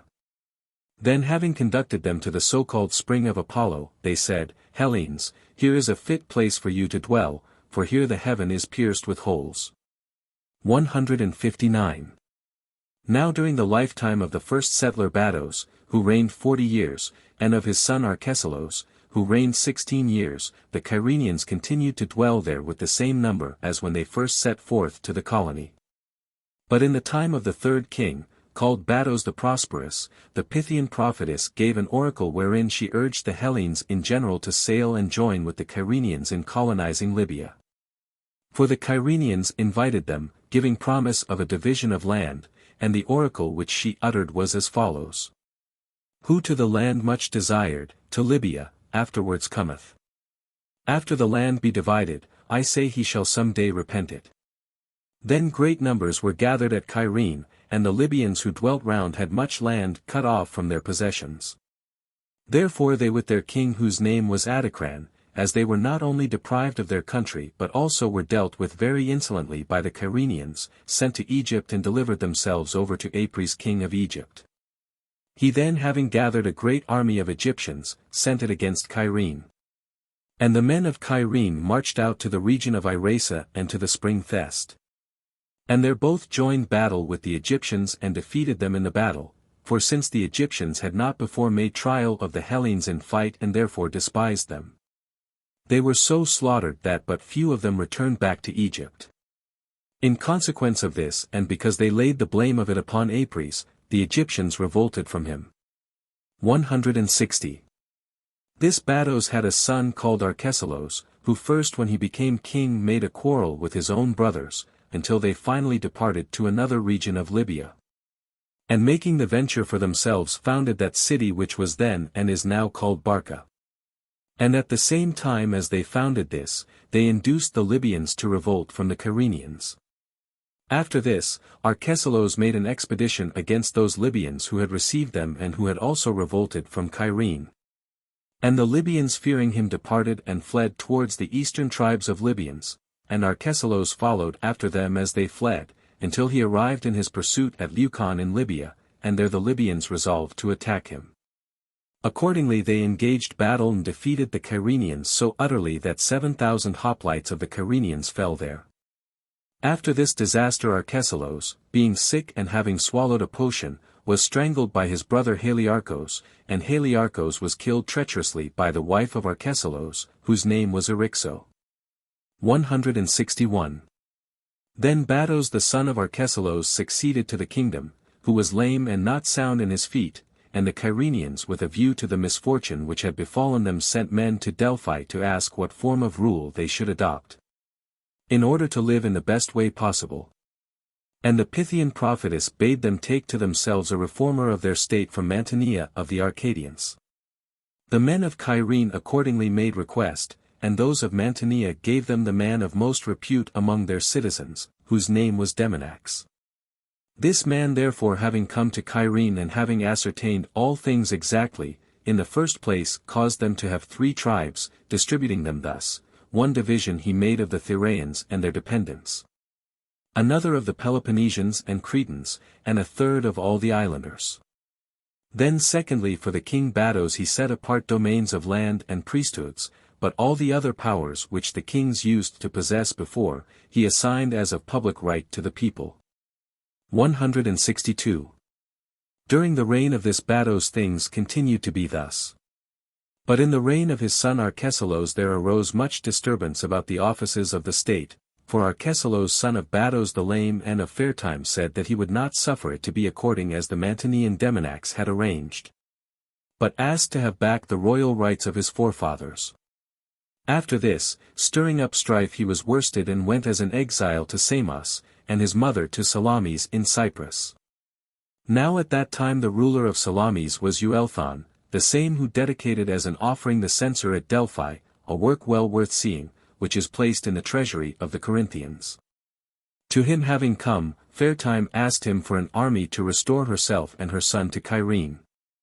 Euelthon however was ready to give her anything else rather than that. And she when she received that which he gave her said that this too was a fair gift, but fairer still would be that other gift of an army for which she was asking. As she kept saying this to everything which was given, at last Euelthon sent out to her a present of a golden spindle and distaff, with wool also upon it, and when Fairtime uttered again the same saying about this present, Euelthon said that such things as this were given as gifts to women and not an army. 163, Arcesilaus meanwhile, being in Samos, was gathering every one together by a promise of dividing land. And while a great host was being collected, Arcesilaus set out to Delphi to inquire of the oracle about returning from exile, and the Pythian prophetess gave him this answer, for 4 named Batos and 4 named Arcesilaus.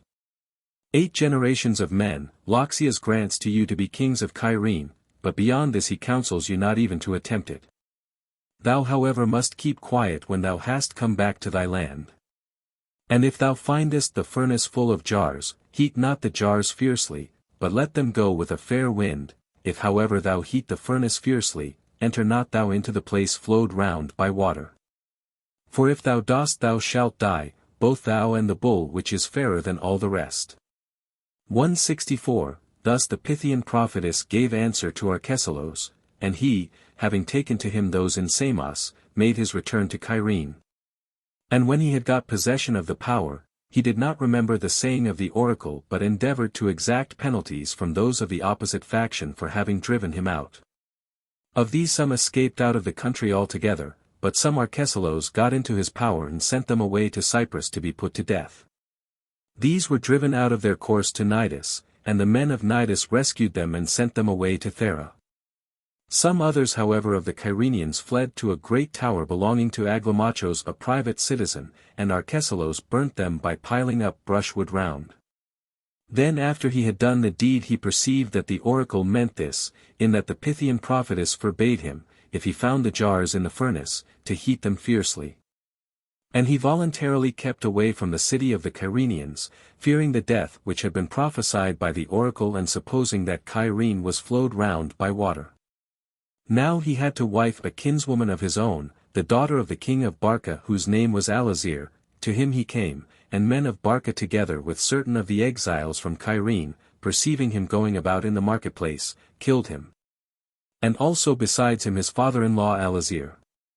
Arcesilaus accordingly, having missed the meaning of the oracle, whether with his will or against his will, fulfilled his own destiny.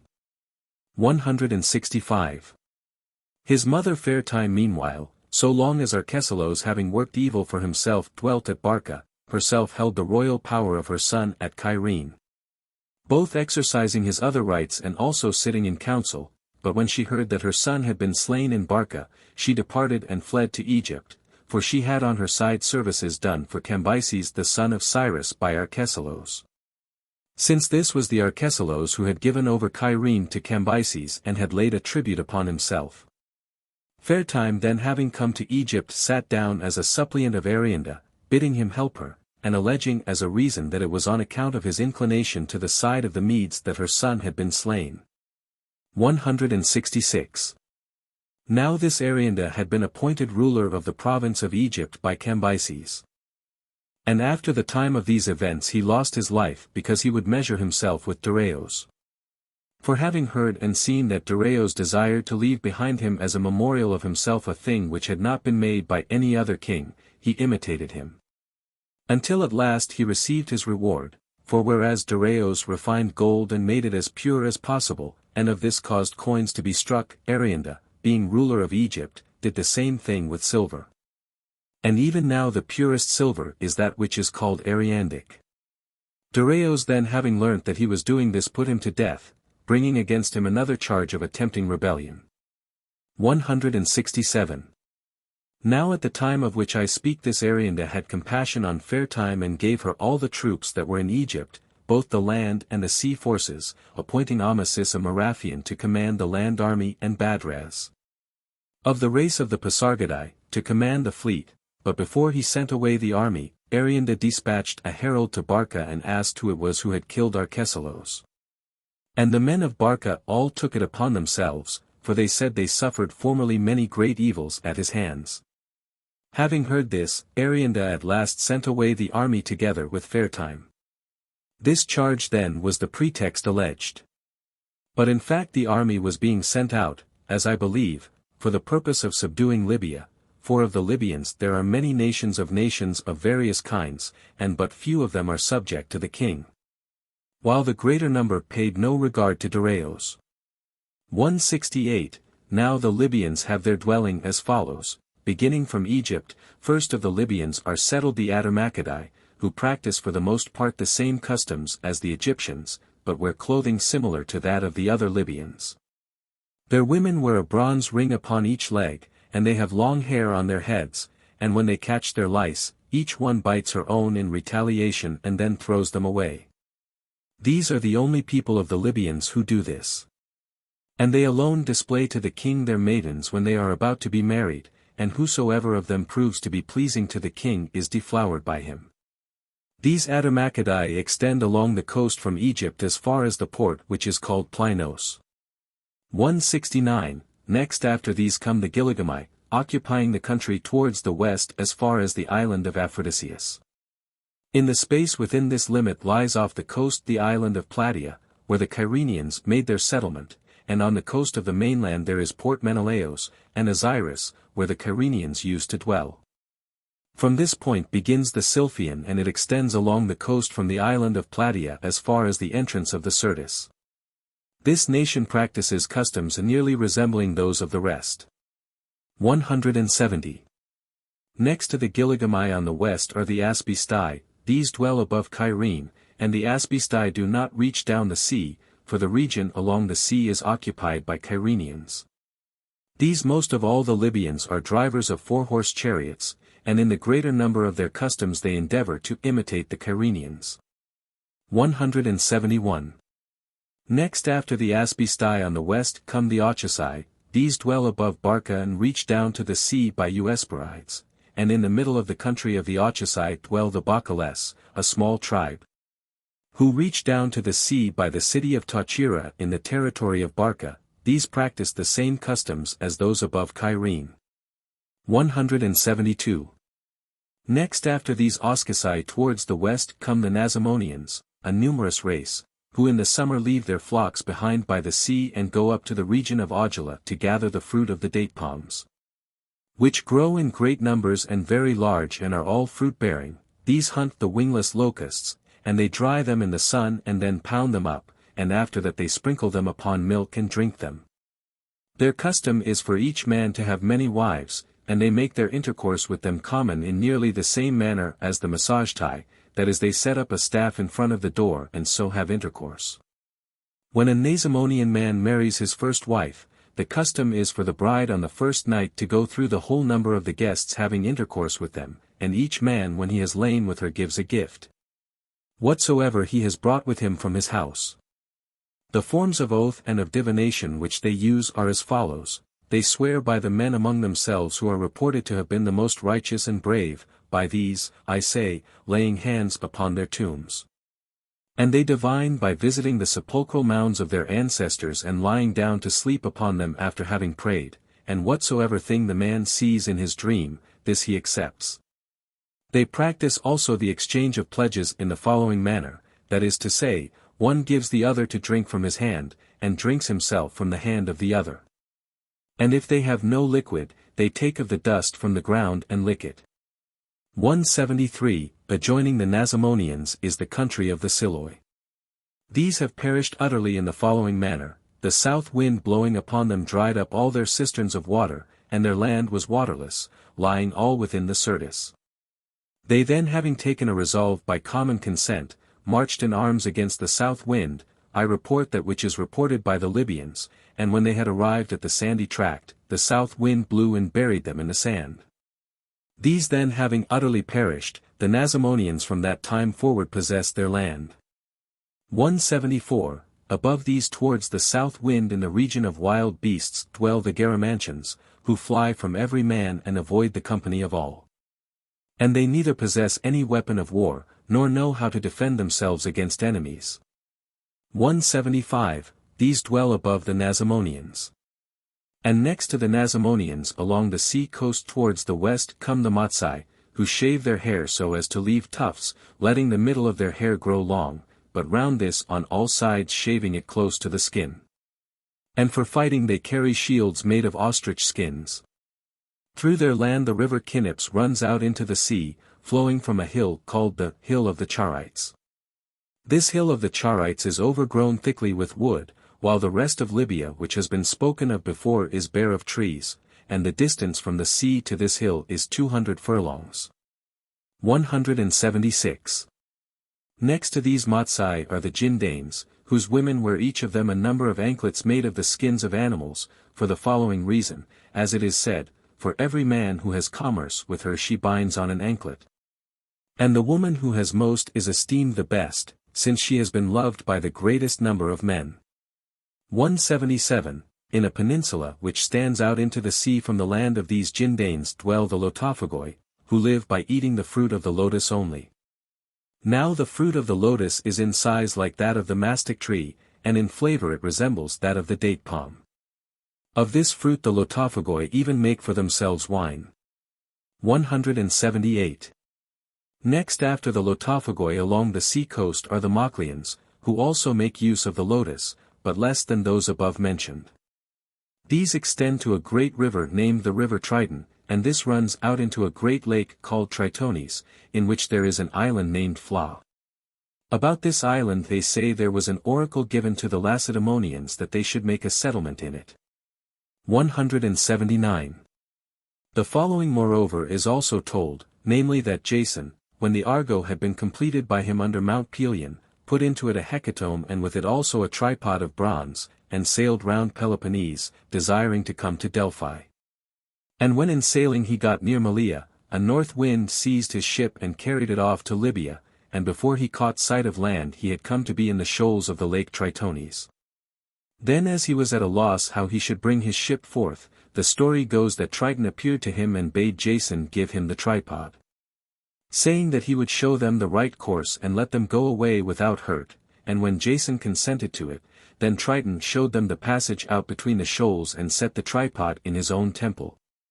After having first uttered a prophecy over the tripod and having declared to Jason and his company the whole matter, namely that whensoever one of the descendants of those who sailed with him in the Argo should carry away this tripod, then it was determined by fate that 100 cities of Hellenes should be established about the lake Tritonis. Having heard this the native Libyans concealed the tripod. 180, next to these Moclians are the Ausians. These and the Moclians dwell round the lake Tritonis, and the river Triton is the boundary between them, and while the Moclians grow their hair long at the back of the head, the Ausians do so in front. At a yearly festival of Athene their maidens take their stand in two parties and fight against one another with stones and staves.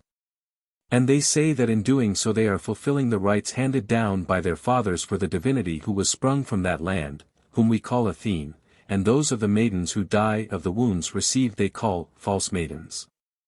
But before they let them begin the fight they do this, all join together and equip the maiden who is judged to be the fairest on each occasion, with a Corinthian helmet and with full Hellenic armor. And then causing her to go up into a chariot they conduct her round the lake. Now I cannot tell with what they equipped the maidens in old time, before the Hellenes were settled near them. But I suppose that they used to be equipped with Egyptian armor, for it is from Egypt that both the shield and the helmet have come to the Hellenes, as I affirm. They say moreover that Athene is the daughter of Poseidon and of the lake Tritonis, and that she had some cause of complaint against her father and therefore gave herself to Zeus, and Zeus made her his own daughter. Such is the story which these tell. And they have their intercourse with women in common, not marrying but having intercourse like cattle, and when the child of any woman has grown big, he is brought before a meeting of the men held within 3 months of that time. And whomsoever of the men the child resembles, his son he is accounted to be. 181, Thus then have been mentioned those nomad Libyans who live along the sea-coast, and above these inland is the region of Libya which has wild beasts. And above the wild beast region there stretches a raised belt of sand, extending from Thebes of the Egyptians to the Pillars of Heracles.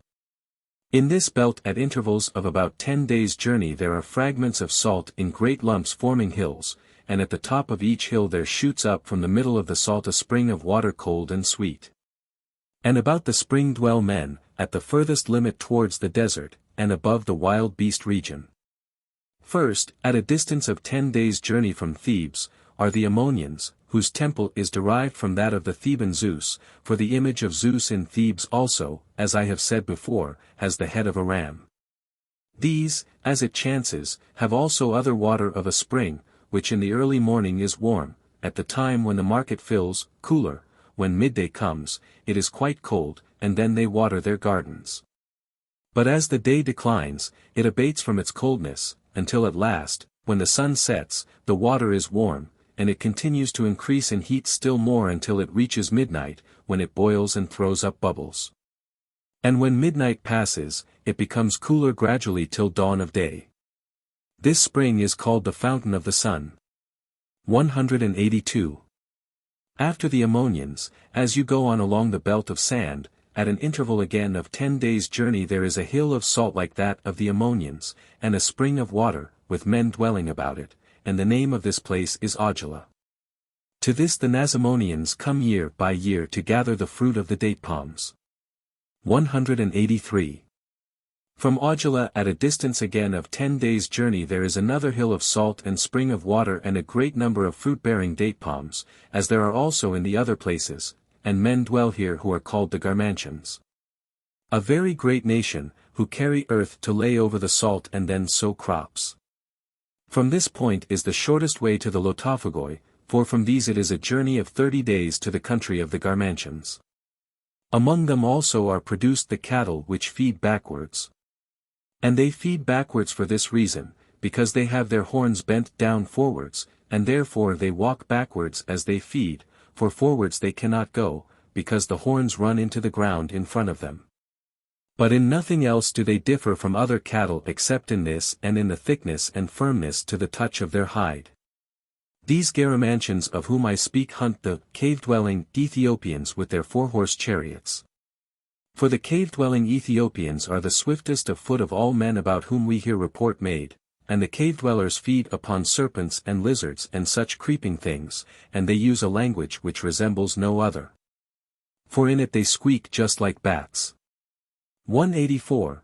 From the Garmantians at a distance again of 10 days' journey there is another hill of salt and spring of water, and men dwell round it called Atarantians, who alone of all men about whom we know are nameless. For while all taken together have the name Atarantians, each separate man of them has no name given to him.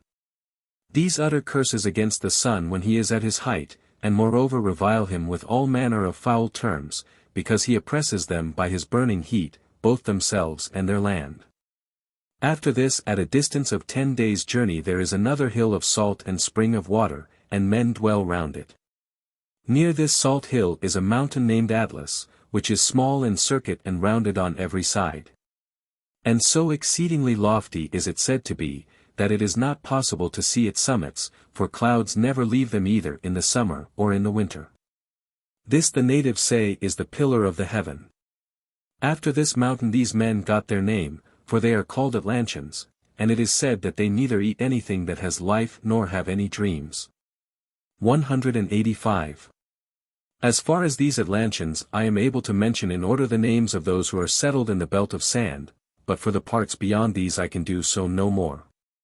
However, the belt extends as far as the Pillars of Heracles and also in the parts outside them, and there is a mine of salt in it at a distance of 10 days' journey from the Atlanteans, and men dwelling there. And these all have their houses built of the lumps of salt, since these parts of Libya which we have now reached are without rain. For if it rained, the walls being made of salt would not be able to last, and the salt is dug up there both white and purple in color. Above the sand belt, in the parts which are in the direction of the south wind and towards the interior of Libya, the country is uninhabited, without water and without wild beasts, rainless and treeless, and there is no trace of moisture in it. 186. I have said that from Egypt as far as the lake Tritonis Libyans dwell who are nomads, eating flesh and drinking milk. And these do not taste at all of the flesh of cows, for the same reason as the Egyptians also abstain from it, nor do they keep swine.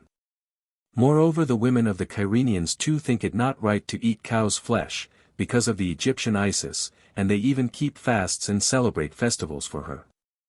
And the women of Barca, in addition from cow's flesh, do not taste of swine either. 187.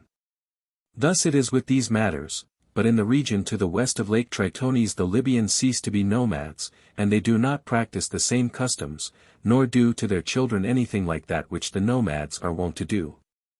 For the nomad Libyans, whether all of them I cannot say for certain, but many of them, do as follows: when their children are 4 years old, they burn with a greasy piece of sheep's wool the veins in the crowns of their heads.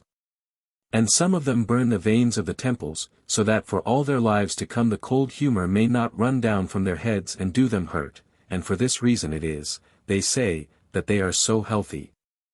For the Libyans are in truth the most healthy of all races concerning which we have knowledge, whether for this reason or not I cannot say for certain, but the most healthy they certainly are, and if, when they burn the children, a convulsion comes on, they have found out a remedy for this. For they pour upon them the water of a he-goat and so save them. I report that which is reported by the Libyans themselves. 188. The following is the manner of sacrifice which the nomads have: they cut off a part of the animal's ear as a first offering and throw it over the house, and having done this they twist its neck. They sacrifice only to the sun and the moon. That is to say, to these all the Libyans sacrifice, but those who dwell round the lake Tritonis sacrifice most of all to Athene, and next to Triton and Poseidon. 189. It would appear also that the Hellenes made the dress and the aegis of the images of Athene after the model of the Libyan women. For except that the dress of the Libyan women is of leather, and the tassels which hang from their aegis are not formed of serpents but of leather thongs, in all other respects Athene is dressed like them. Moreover, the name too declares that the dress of the figures of Pallas has come from Libya, for the Libyan women wear over their other garments bare goat skins, aegias, with tasselled fringes and coloured over with red matter. And from the name of these goat skins the Hellenes formed the name aegis. I think also that in these regions first arose the practice of crying aloud during the performance of sacred rites, for the Libyan women do this very well. The Hellenes learnt from the Libyans also the yoking together of 4 horses. 190. The nomads bury those who die just in the same manner as the Hellenes, except only the Nasamonians. These bury bodies in a sitting posture, taking care at the moment when the man expires to place him sitting and not to let him die lying down on his back. They have dwellings composed of the stems of asphodel entwined with rushes, and so made that they can be carried about. Such are the customs followed by these tribes. 191. On the west of the river Triton next after the Ausians come Libyans who are tillers of the soil, and whose custom it is to possess fixed habitations, and they are called Maxians. They grow their hair long on the right side of their heads and cut it short upon the left, and smear their bodies over with red ochre. These say that they are of the men who came from Troy. This country and the rest of Libya which is towards the west is both much more frequented by wild beasts and much more thickly wooded than the country of the nomads, for whereas the part of Libya which is situated towards the east, where the nomads dwell, is low-lying and sandy up to the river Triton, that which succeeds it towards the west, the country of those who till the soil, is exceedingly mountainous and thickly wooded and full of wild beasts, for in the land of these are found both the monstrous serpent and the lion and the elephant, and bears and venomous snakes and horned asses, besides the dog-headed men. And the headless men with their eyes set in their breasts, at least so say the Libyans about them, and the wild men and wild women, and a great multitude of other beasts which are not fabulous like these. 192.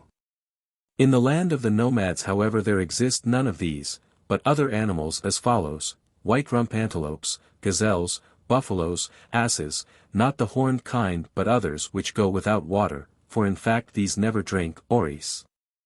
Whose horns are made into the sides of the Phoenician lyre. This animal is in size about equal to an ox, small foxes, hyenas, porcupines, wild rams, wolves, jackals, panthers, boars.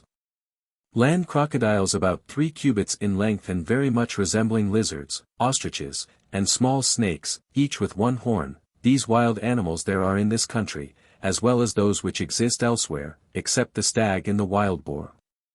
But Libya has no stags nor wild boars at all. Also there are in this country 3 kinds of mice, one is called the two-legged mouse, another the zegerus, a name which is Libyan and signifies in the Hellenic tongue a hill, and a third the prickly mouse. There are also weasels produced in the Sylphian, which are very like those of Tartessos. Such are the wild animals which the land of the Libyans possesses, so far as we were able to discover by inquiries extended as much as possible. 193. Next to the Maxien Libyans are the Zoiks, whose women drive their chariots for them to war. 194.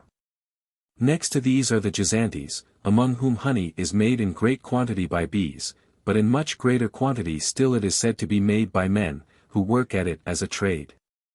However that may be, these all smear themselves over with red ochre and eat monkeys, which are produced in very great numbers upon their mountains. 195.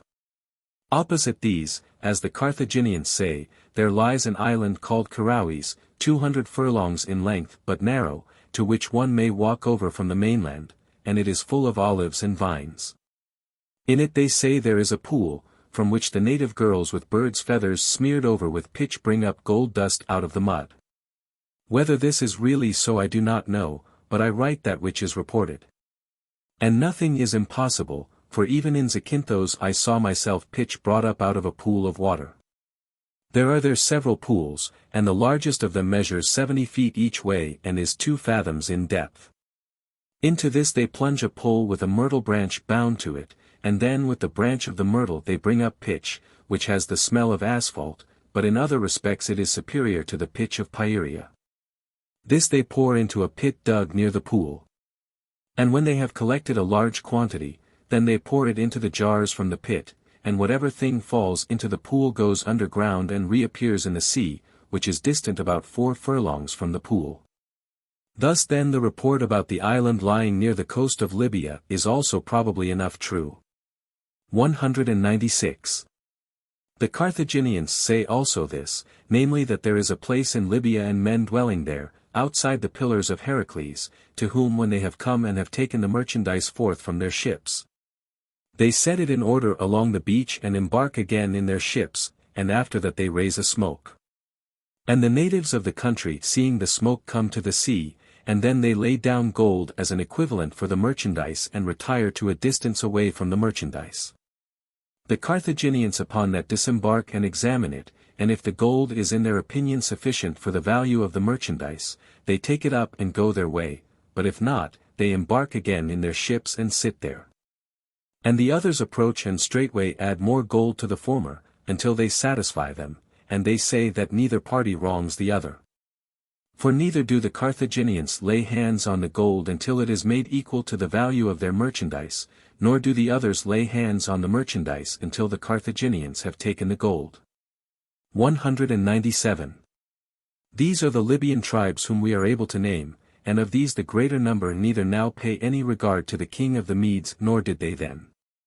Thus much also I have to say about this land, namely that it is occupied by 4 races and no more, so far as we know, and of these races 2 are natives of the soil and the other 2 not so. For the Libyans and the Ethiopians are natives, the one race dwelling in the northern parts of Libya and the other in the southern, while the Phoenicians and the Hellenes are strangers. 198. I think moreover that, besides other things, in goodness of soil Libya does not very greatly excel as compared with Asia or Europe, except only the region of Knips, for the same name is given to the land as to the river. This region is equal to the best of lands in bringing forth the fruit of Demeter, nor does it at all resemble the rest of Libya. For it has black soil and is watered by springs, and neither has it fear of drought nor is it hurt by drinking too abundantly of rain, for rain there is in this part of Libya. Of the produce of the crops the same measures hold good here as for the Babylonian land.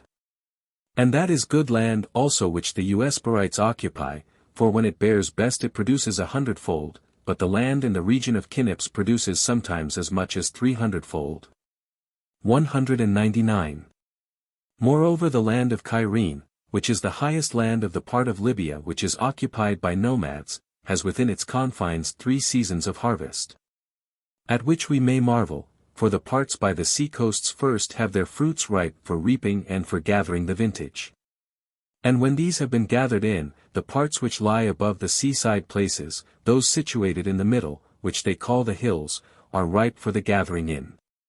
And as soon as this middle crop has been gathered in, that in the highest part of the land comes to perfection and is ripe, so that by the time the first crop has been eaten and drunk up, the last is just coming in.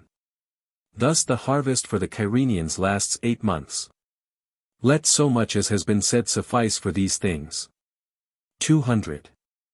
Now when the Persian helpers of Fairtime, having been sent from Egypt by Arianda, had arrived at Barca, they laid siege to the city, proposing to the inhabitants that they should give up those who were guilty of the murder of Arcesilaus, but as all their people had taken a share in the guilt, they did not accept the proposals.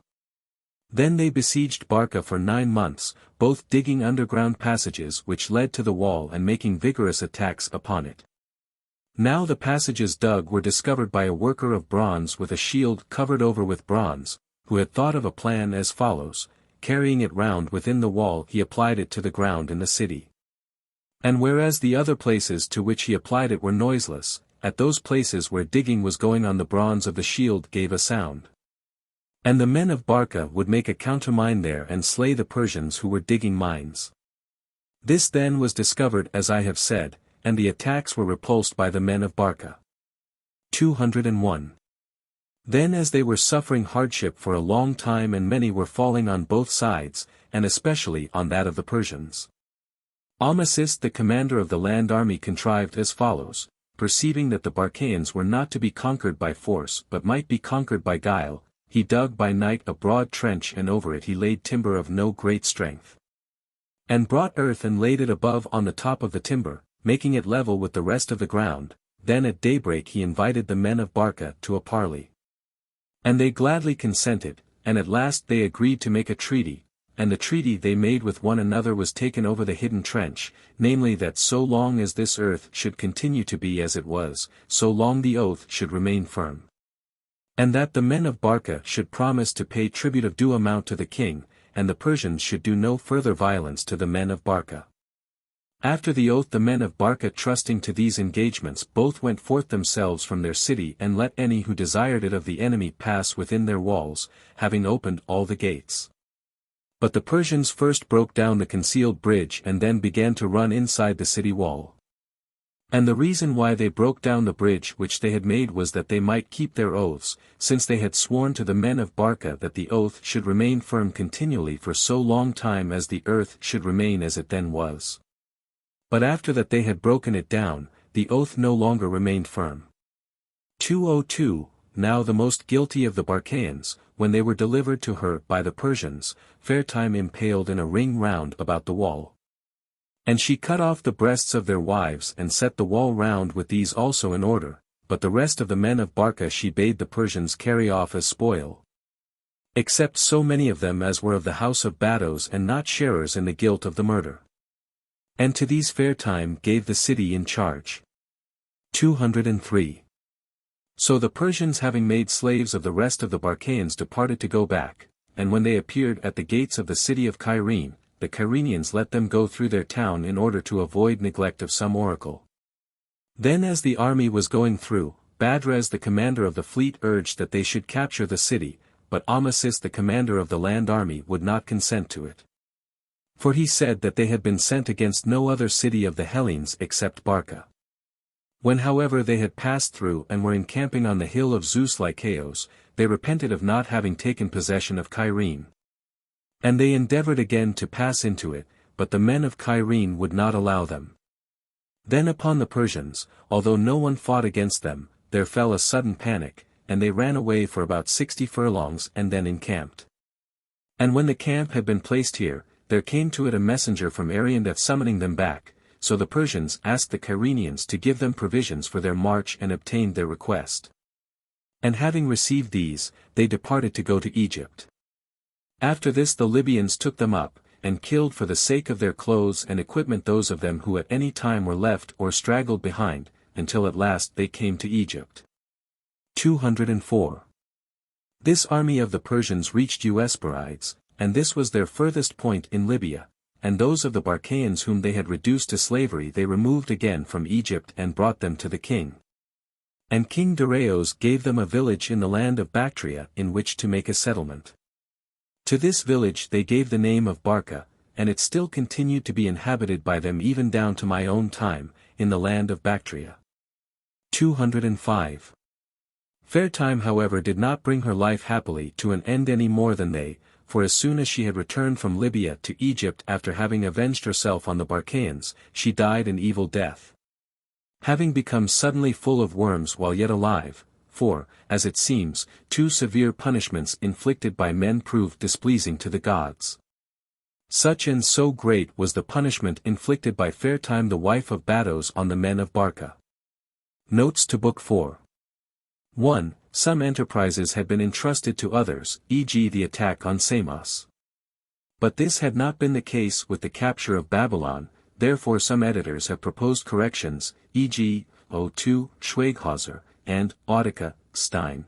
2. CI, 106. 3. Tes Ano Azes, this means Eastern Asia as distinguished from the coasts of Asia Minor, CI, 103 and 177. 4. Catapausans, the expression is awkward if meant to be equivalent to kai catapausan, but it is hardly improved by the alteration to catapausantes. Perhaps the clause is out of place. 5. Ponos. 6. Peristixans, so the two best Mises, others have peristisantes, or peristexans. The word peristixans would be from peristico, equivalent to peristikizo, and is acknowledged in this sense by Hesychius. 7. The connection is not clear either at the beginning of the chapter or here. This clause would seem to be a repetition of that at the beginning of the chapter, and that which comes between should be an explanation of the reason why the slaves are blinded. As it stands, however, we can only refer it to the clause which follows, O Ugara rotai isai ala nomades, and even so there is no real solution of the difficulty, for it is not explained why nomads should have blinded slaves. Perhaps the best resource is to suppose that some part of the explanation, in connection with the manner of dealing with the milk, has been lost. 8. Te per, a conjectural emendation for e per, which is a very great lake. 9. Apituton archonton, the word archonton is omitted in some Mises and by some editors. 10. Sagarin. 11. Tu Basileus, so Wesseling. The MSS. Have two Basilias, the kings, which may perhaps be used here as equivalent to tu Basileus. Some editors, including Stein, adopt the conjecture tu Basilios, from the youngest of them who was king, those who, etc. 12. Tu Basilios, some editors read by conjecture, Scalatu Basilios, after their king Scalotos. 1201, Katazanumenon, or Katatades girded in this manner. 13. Mechanasasthai 10 Metera Skuth, the better Mises read, Mechanasthai, and Skuthan. The meaning seems doubtful, and some editors would omit the clause as an interpolation. 14. Pros Paulus Diamenon, the better MSS. Read, Pro Polu Diamena. The passage has been amended in various ways, e.g., Pros Paulus Dioimenantes, Buttman, Pros Paulus Menantes, Brito, Pros Spada Diamenon Stein. 15. Poiesis, some authorities have, Ipas. 16. Italy means for Herodotus only the southern part of the peninsula. 17. Decosioisi, so the best authorities, others have, Precosioisi. 18. Italiotian, i.e. Hellenic settlers in Italy. 19. To Agalmati to Apollonos, Agalma, is used for anything dedicated to a god, most commonly the sacred image. 20. Ketuperth, above, i.e. beyond them towards the north. Similarly, when dealing with Libya, the writer uses the same word of those further from the coast towards the south, see ch 174. 21. En atwasi toisi episi poien, even in the verses which he composed, in which he might be expected as a poet to go somewhat beyond the literal truth. 22. Or, Alizonians. 23. Albiopolitas. 24. CCH. 101, where the day's journey is reckoned at 200 stades, 23 English miles. 25. The meaning of eremos here is not waste and barren land, but land without settled inhabitants. 26, i.e., man-eaters. 27, this is the reading of the Muses, but it is not consistent with the distance given in ch 101, nor with the actual facts. Some editors therefore read, for, instead of, 14. 28, i.e., cliffs. 29, i.e., black cloaks. 30, argipeoi, it is not certain that this is the form which ought to be read here. Latin writers make the name Perymphii, and in some Muses it is given here as orgempeoi. 31, agomati. 32, ta genesia. 33, or, violent. 34, od. 4, 85. 35, e fuanta fuin magis. 36, prosthicas, additions. 37, i.e. of Apollo and Artemis. 3701, omitting, legan. 38, the word Asia, is not contained in the MSS. And need not be inserted in the text, but it is implied, if not expressed, see chapter 41. 39, octai. 40, ou ligusa ei me nomo. 41, i.e. 100,000 fathoms, equivalent to 1,000 stades, c2. 6, note 10. 42, aud Sumbalian axi. 43, 2. 158. 4301, broda, some Muses have, probata, cattle. 44, omoia pericomein, the construction is confused, but the meaning is that all but the eastern parts are known to be surrounded by sea. 45, logion, some Muses have, logimon, of reputation. 46, Stein reads, Isaida for Isaida, and punctuates so that the meaning is, it has become the greatest of all rivers in the following manner, besides other rivers which flow into it, those which especially make it great are as follows.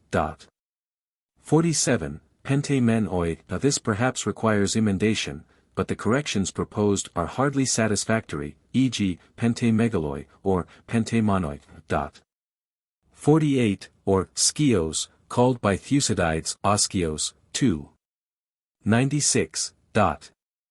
49, eti, most of the MSS.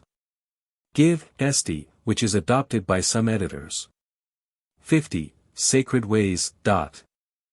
51, Garian, in some Muses, Geru, the region called Geros. 52, Tesseraconta, some editors have altered this number, but without authority or sufficient reason. 53, D. Eremu, see note 25 on ch 18. The region here spoken of is that between the Gerians and the agricultural Scythians. 5301, es tudo illas, i.e. the Dnieperliman. The Medicean and Florentine Muses read, es to illas, not, es to tellas, as hitherto reported. 54, Ian Embelin tes course.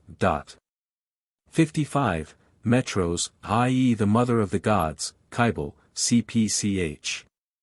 76, some less good authorities have Demetros. 56, Re de, most Muses have, Re men gar. 57, or, Apia. 58, or, Goidasairos. 59, the Muses have also, Aripaza, and, Artimpeza. 60, the authorities have also, Thagemesa, and Thamamacetus.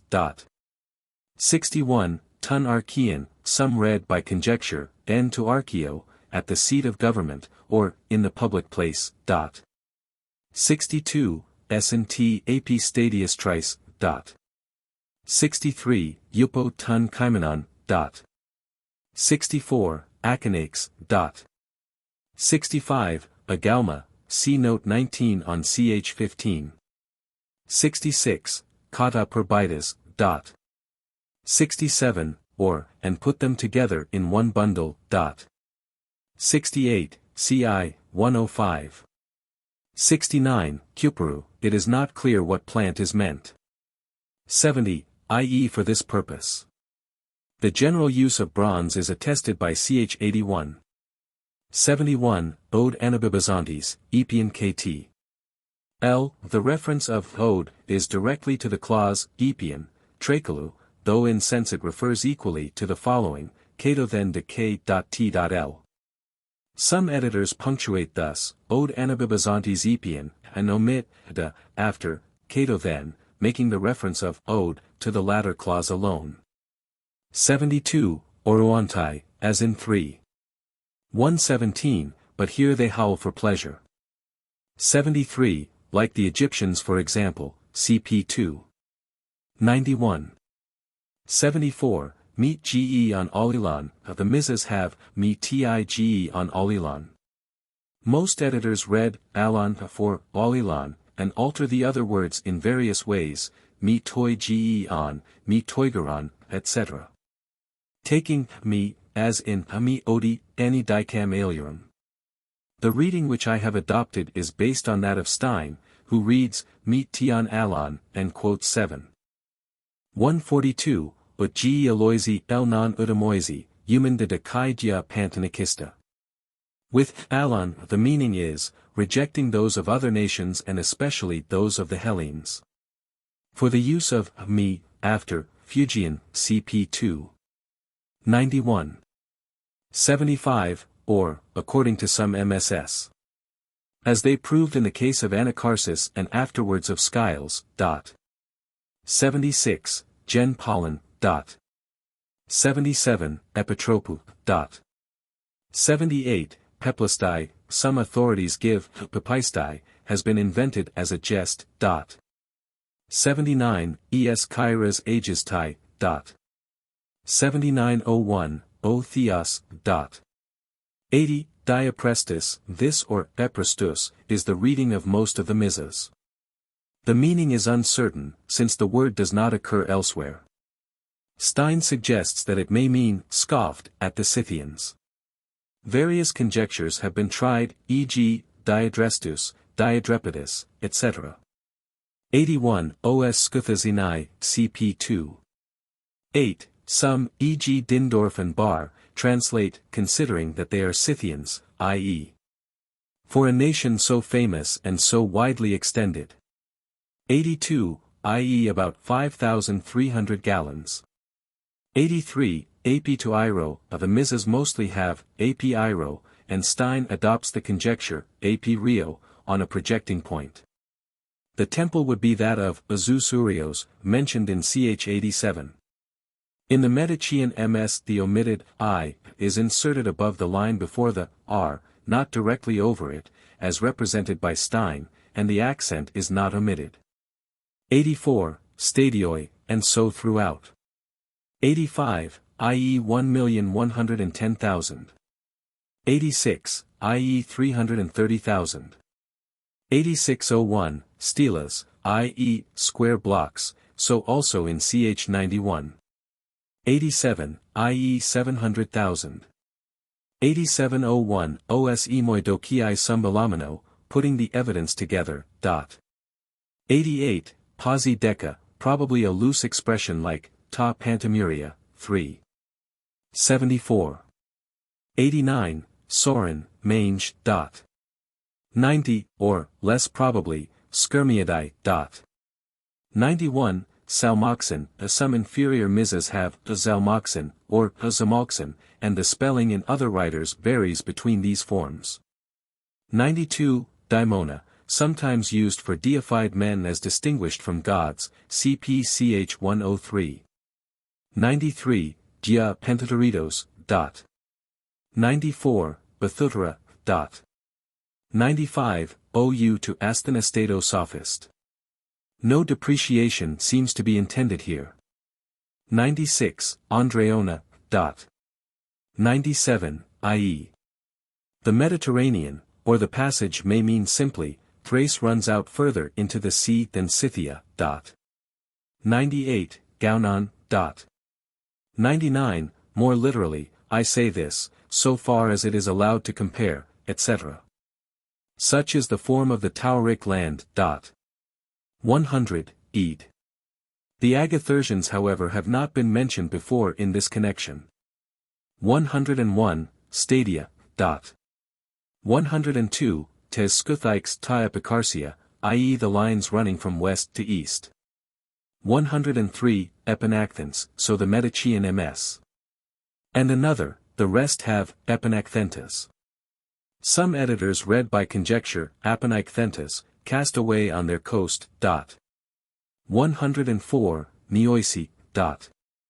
105, Triaterides. 106, or, were driven out. 107, Thehyrotragesi. 108, or, Iorpida, and Aire, below. 109, i.e. the royal Scythians, CCH 20. 110, Apitudo, the reading of the Aldine edition. The Muses have, Apitudo. Stein suggests, Dia Tudo. 111, OU Paisamitha, some MSS. Read, Bukoisomitha. Editors have amended by conjecture in various ways, e.g., OU Periopsimetha, we shall not allow it, Oia Poisamitha, or, Oia Paisamitha, we shall go out to attack him, Aposomitha, we shall repel him.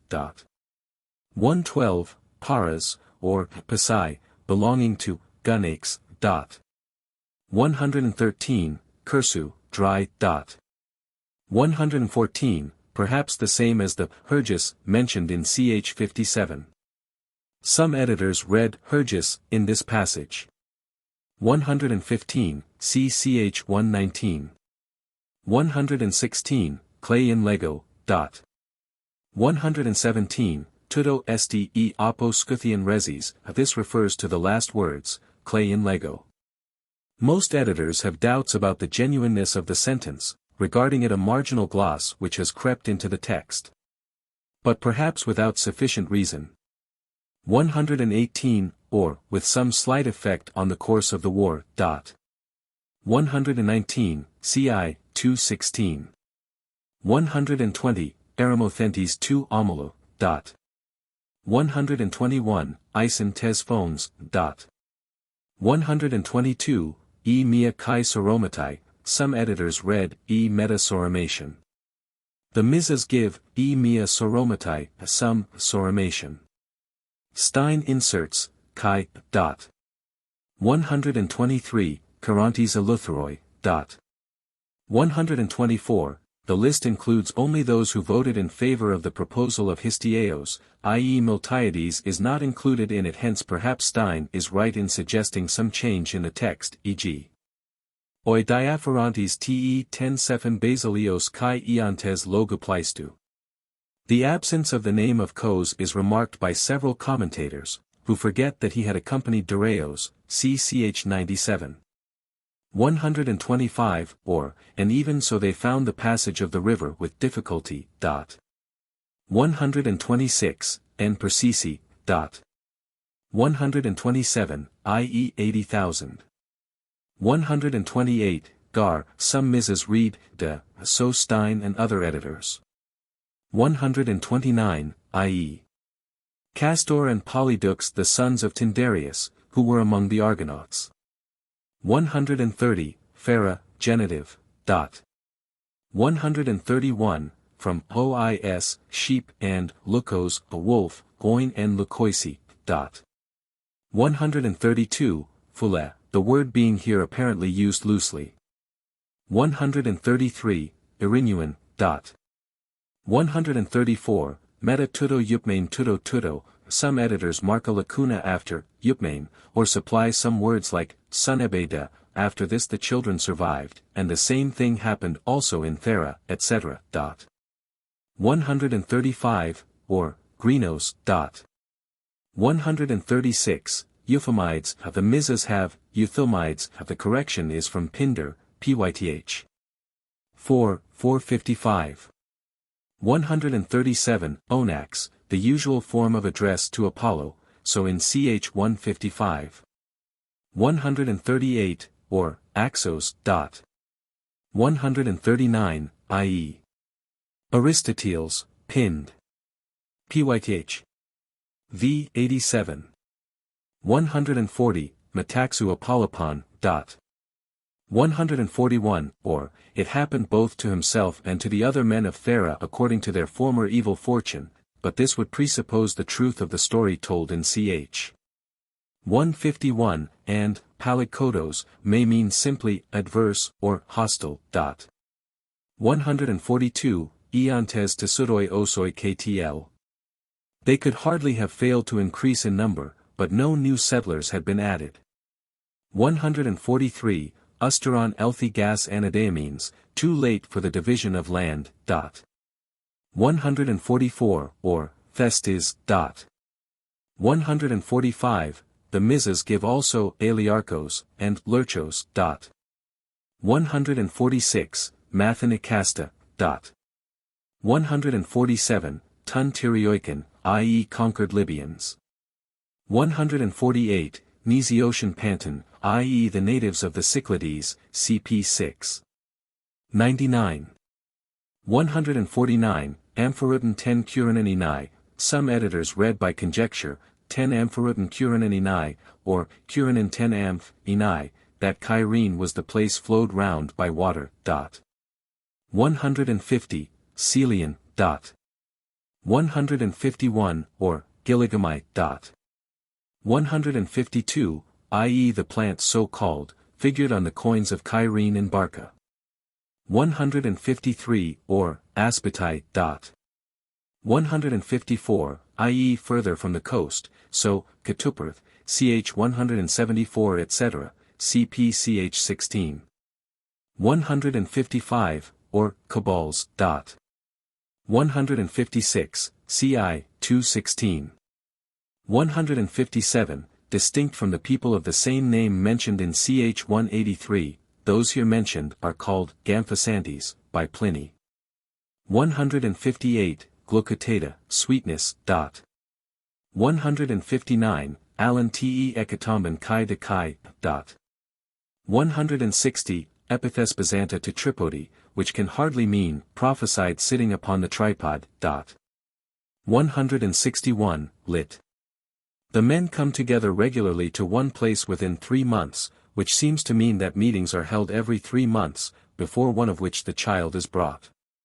162, c2. 42. 163, i.e. in the middle of the morning. 164, trip sin, the feel, to the touch, hence it might mean either hardness or softness according to the context. 165, troglodytes, troglodytes. 166, Euperbolanti, when his heat is greatest. 167, Eid. 168, or red. 169, Domen, rice reeds, omen, by conjecture, over his shoulder. 170, or, according to some Muses, practice this much and do it well. 171, Acatapsusta. Several editors have adopted the conjecture, catapsusta, other fabulous beasts. 172, Orus, perhaps 4, Oryges, from Borax, a kind of antelope. 173, Dictius, the meaning is uncertain. 174, Echines, urchins. 175, or Zabikes. 176, or Zygants. 177, EIED and Pan, CPV 9. Some translate, and this might well be so. 178, Oud, Arteninai tis e libius spede. 179, i.e. corn, CPI, 193. 180, Bunus. 181, CCH 167. 182, Medan allo neokmaun kata barchaeus, CPV, 19.